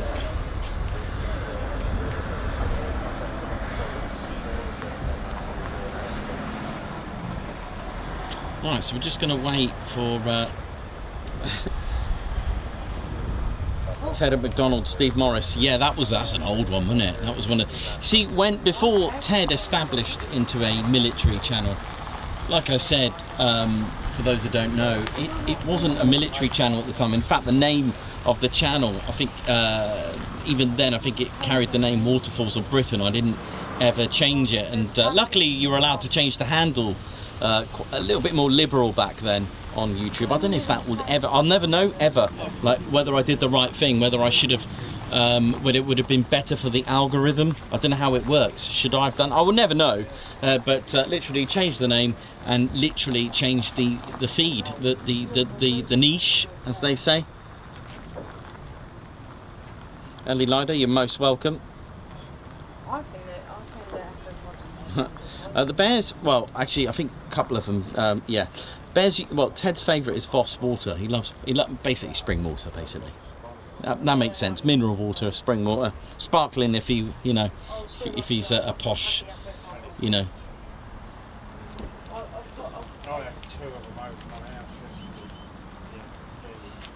Fly fishing with Davey next year, that'd be funny. That'd be good. So we'll just give it another 15, I think, and then we'll think about finishing up for the day, because I think that is all for either for quite a bit of time. But we've had fun. We've had lots of aircraft, and don't think we're finishing early. We've actually started extremely early at 6:47 this morning, and the F-35s were actually running their engines at 6:30 in the morning, and I was thinking, oh dear, I'm nowhere near ready, but I managed to get in time. It was done on time.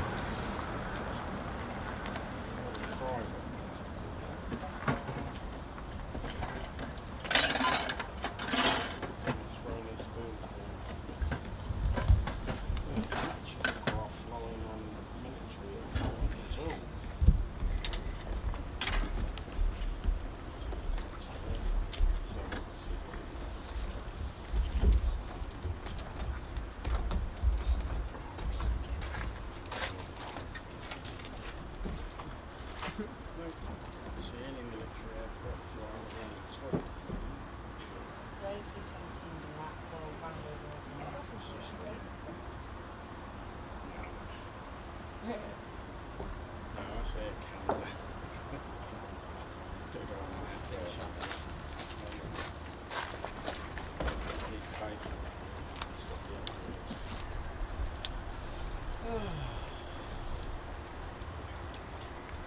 Need to buy some more t-shirts.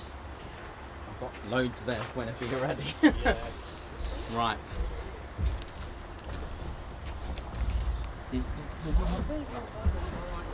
Tell you what we'll do while we're waiting. I've got this guy here who's who wants. I want to have a go there now. Yeah. We need a Q&A. What's this Q&A? Quality and assurance. Is that what it is? Yeah. Oh yeah. My name's Reggie, part of the RAF regiment, and right, I want to have a go at this Q&A. Go on in, throw a question at me. Go on in, I dare you. Right there and all. Well, buy a t-shirt and then I Nick Ross on it. Alright then, who's going to throw a quick question here? Yep, Ted's come with me to the old KFC there now. Yeah, but they don't really do salmon there now. But he keeps asking for salmon there now. It's a bit like me going into like a sushi parlour. I'm like, what on earth is this? What happened here now? F-15's really quiet though, haven't they? It's like 2 months ago they didn't come out at all. Before. But It was cold that time of year. That's why I dressed up like that. I wore shorts in mine as well. Yeah. I wasn't careful. Right, Davey, how many KFCs you ever had? All of them. All of them with gravy. Do you know what? They've stopped doing that sweet corn salad. I used to love that sweet corn salad. What happened to the sweet corn salad there now? What's going on there now? Why are they not doing the old sweet corn salad? I used to love that. Mrr.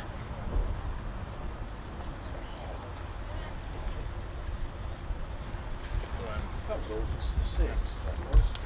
What, one sec, I've got my mate here and all. Got my mate. How you doing? Grand Crew True here, how's it all going? Hope you're all good and well. Where you going there now? Yeah, I'm all good, my name's Grand Crew True. Now you can have a Q&A with both of us. Throw it at us, you know what I mean? Yep. That's right, Link's Rainbird, how you doing? Reggie, what is your favourite weapon of choice undercover work? Oh, it's got to be those new drop tanks. I know it's not quite a weapon, but you can whack them on. You told me about this. Put the older drop tanks on your food here now and it makes them go longer there now. Well, that's all right, but again, please, ladies, gents, teddy bears, don't add drop tanks to your food. I don't think it'd be very good for your teeth, do you know what I mean? How you doing, Remco DeVray? Hope you're all good. Yep, whether you watch it on the wobbly jelly, dog and bony and lamb chop, don't forget to hit that like button. Yeah, you hit that like button there now, like a KFC on a run there now. All right, what are you laughing at? Oi, calm down, behave yourself. Terrible. Can't control these people anymore. Yeah. Oh, I've got a question here. Susan Bloy, which Ted snores the loudest? Well, that'd be you. I don't snore. Well, you do. I heard you. I don't snore. But I heard you. You wake up the whole neighbourhood. No, I don't snore. It's my radar antenna. It's a little bit loud. Your radar antenna? Yeah, it's a radar antenna. We don't snore. See this mush? That's how you can tell I'm regiment. We got mush. It's like a rate. Oi, don't laugh. Oi. Bear with me, oi. Pack it in. Do apologise for any people. Oh dear. Yeah, sorry about that, everyone. How you doing? Hope you're all good, ladies and teddy bears.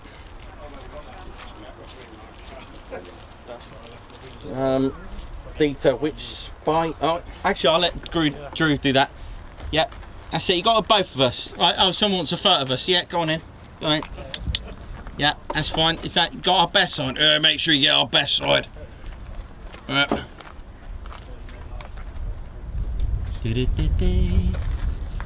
here's a question. What spices do you like on chucking, Reggie? Well, I can't tell you that. It's a secret, isn't it? The Colonel's secret spice. Yeah, that is the special weapon. That's like an SA-80 going out with a light tank gun. What on earth are you on about? Well, you know what I mean. You put those two together, you get a secret recipe. Is that right? Well, listen. That smells quite nice. What is that smell? Goodness me, that smells all right. It smells like sweets. Hang on. Oi! Yeah. Where's that coming from? Someone cooking in the van. Someone cooking in the van. What, oi, got any chucking over there? What you got in there? Tried that last night. It's a bit Right. Well, thank you very much for giving me the opportunity there and all. Oh, Lee, all right, Lee. Lee's here and all. We're all here. Yeah, that's the thing. You can lure ground crew Drew. He's got a very good thing for sweets there now. You know what I mean? All right, how we going there now? Right, I'm off. See you later. Behave yourself there now. I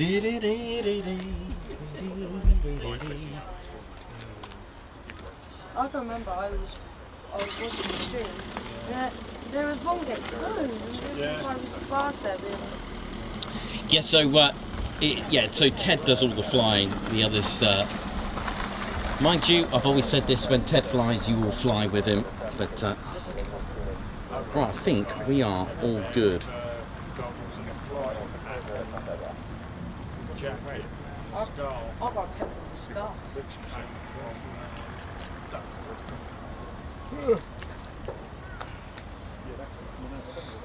Yeah, I think. Well, Reggie's married. He's married to Mrs. Reggie. Ground crew Drew's got his sweetheart in South London. Ted's got his Mrs. Gina. Mrs. Gina.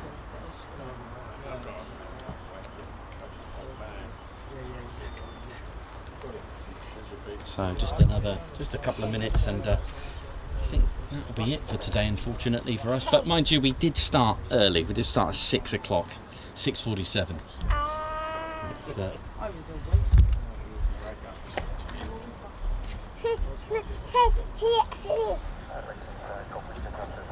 know you started talking. So when someone's going to pack up to the same flight, they talk and when someone's packing up, they have to. You nearly packed up like before. A sudden one, didn't it? I got a huge one. John Jones.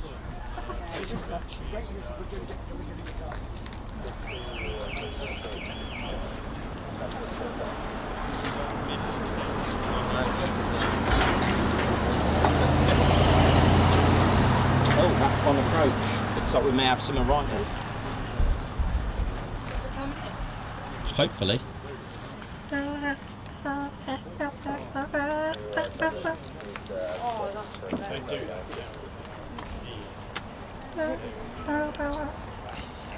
They just messaged the base in the head. I managed to tower frequency. Yeah, looks like we've got arrivals. That'll be nice, finishing up on time. I think they'll be arriving soon or later.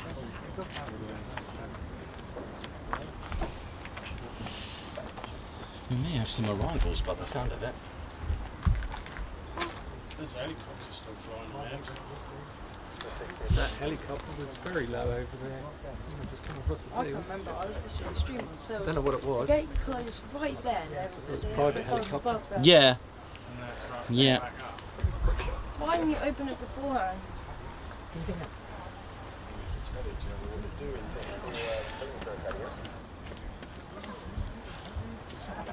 Well, let's jump in the F-15. What we got coming in? They're still out after that. Well, it'll be F-35s. Oh, okay. Oh, I like that. Lakenheath. I like that. That's very good. Mildenhall. I like that one. That's good. Very good, Chris. Very good. Mildenhall. Dawn Hobson, how you doing? Oi oi to you. Margot Dieter. Morning, Ted. How fast can the F-15 go? Mach 2.5. But, you know, don't forget, it's not about speed. They're not racing cars. You can't actually activate your weapons and do aerial combat at that speed. Aerial combat, aka dogfighting, the spectrum is, for some of you that are new to this, Mach 0.8 to 1.2. Any faster, it'll be a waste of time. You'll be using up a lot of fuel, and some of your weapons won't be effective, especially at Mach 2 and 2.5. You wouldn't be able to use them.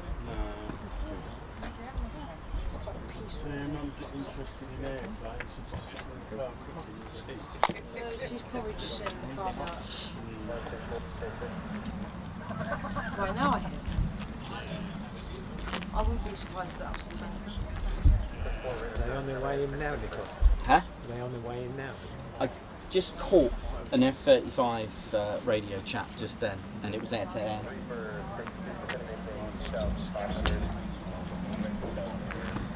It's descending 2,500 feet now, so that was them. Roger, Roger. It ain't even come. Yeah, they are on their way back. Or one of them is anyway. One flight is. So just in the nick of time, got F-35s descending. Whether they're coming here, they are with. They are talking with RAPCON right now. Everyone kept thinking the one over there that came into Mildenhall actually crashed because the transponder turned off. They thought he's crashed, hasn't he? No, he landed in Mildenhall and just didn't want to let anyone know he was going. Just wanted to do that zigzag zig so everyone thought he was going later.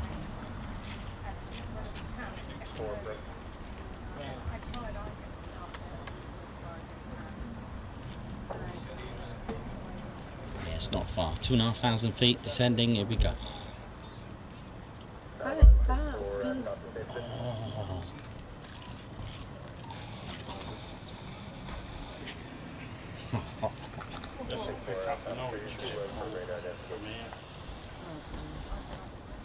That's not far from me.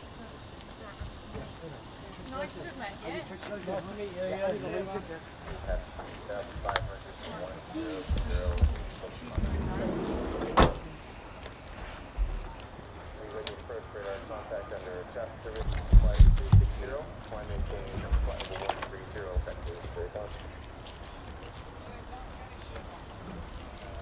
Let's scan now and see what happens. How much can I bet the F-35 is going to come in and they don't do touch and goes? Could do. Maybe I somewhat. I only came here when one was landing. I wonder what happened to the F-15s. Do they not look coming out? Oh look, there's a plane's bird. That bird landed on the runway. They do sometimes. They'll face the consequences well played on.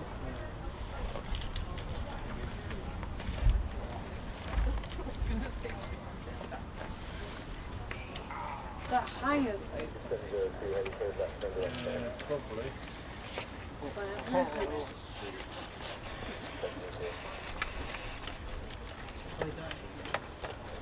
Right, I like to know interesting.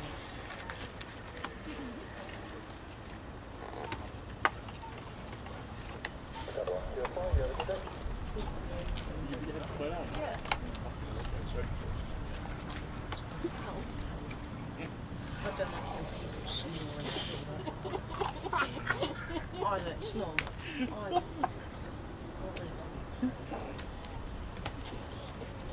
I want to get some basic work on hands. Connor, I know you're really shy and all, but I'm not going to bite you. I remember when someone got into Lossy mouth. Oh, and then they spray painted all the aircraft. Yeah, no. They're just proving they can get in there. What's the point? It's ridiculous. You can get one shot. Yeah, Mark.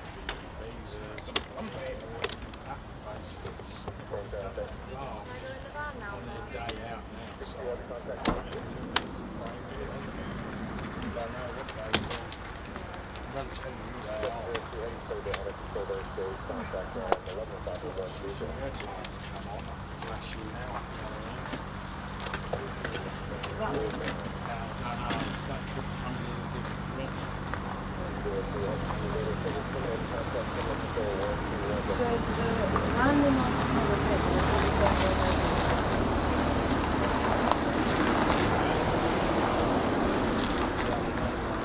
That's runway, eh?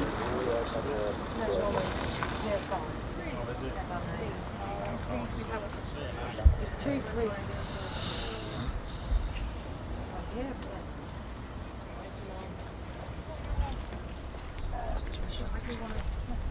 I don't know if they will use the other runway. The lights are on down there, but the lights are off up here. I think they swapped runways just to confuse us. Yeah, probably. Hope we're all good, ladies, gents and teddy bears. Welcome to the show. I got Reaper flight, which took off. I think that was a singleton.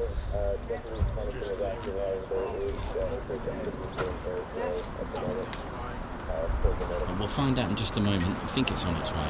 Should be. It was only at 2,500 feet, unless it's requesting just to do some general handling.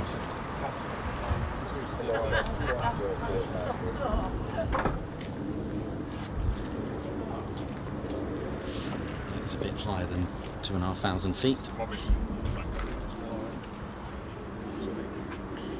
I wonder if they switched to 05.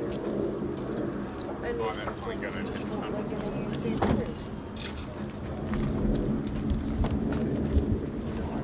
red lights are on down there.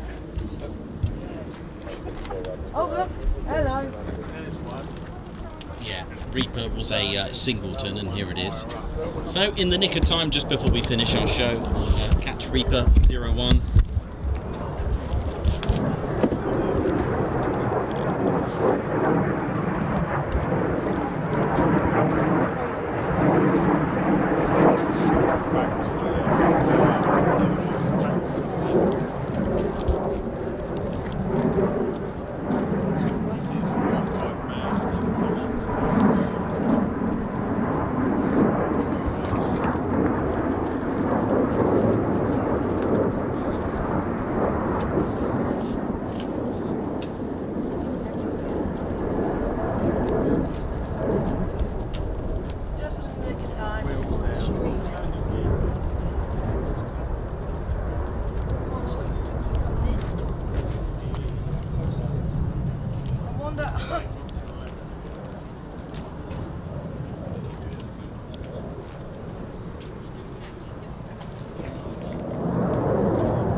There you go, a great way to end the show with an F-35 landing. Great way.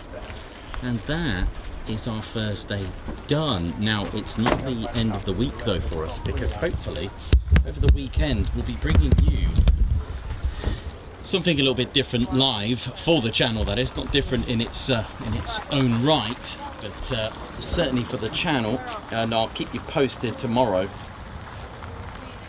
And yeah, absolutely, a big thank you to the 48 Fighter Wing, indeed.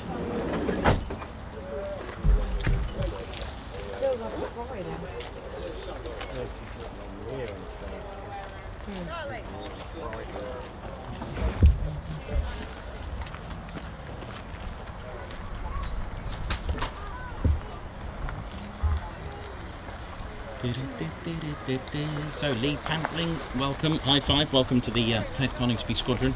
And Darren Hobson, congratulations on your 3 years, it's 36 months milestone, best aviation channel by far, enough said. Oi, thank you very much for that, it's very kind of you, thank you. Verti, thanks a lot for sending a laughing disco, love it.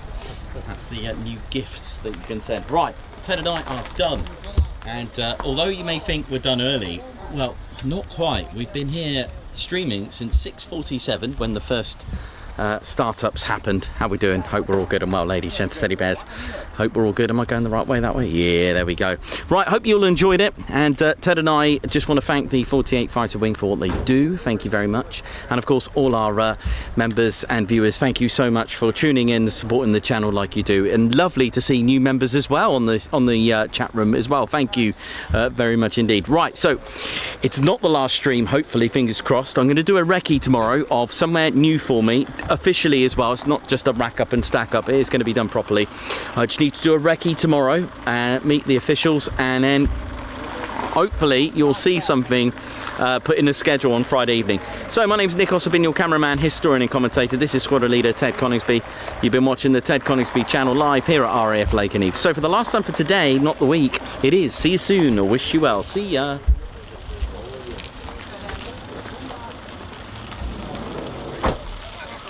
Like to join our club? Just go on the website www.nickos.com.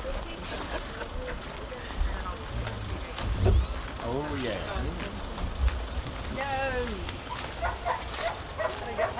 I bet you now he's going to start packing up and there's going to be someone coming up. Yeah. Or going in. There goes a tanker. Oh yeah, ladies, sheds and teddy bears, welcome to the Ted Coningsby channel membership. I'm Nikos, I'm your cameraman and commentator. This is our squadron leader, Ted Coningsby. Just want to say a massive thank you to all our members. Guns up, and oh yeah. Take it away, Ted.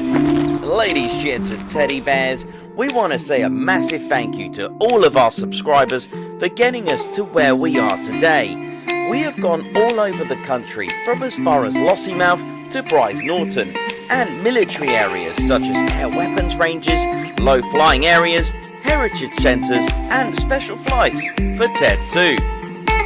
We cannot do this without your support, and your support will be rewarded.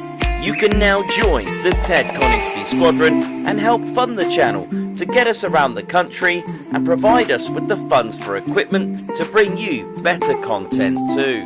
We have 3 levels of membership to suit everyone. With your membership, you'll get access to members only videos, photos, posts, unlock special Ted Coningsby YouTube emojis and loyalty badges, as well as being able to access our exclusive members only Discord server. All membership levels reward you with discounts to our online store. Our top level Fighter Squadron was inspired by many of our fans who supported the channel massively.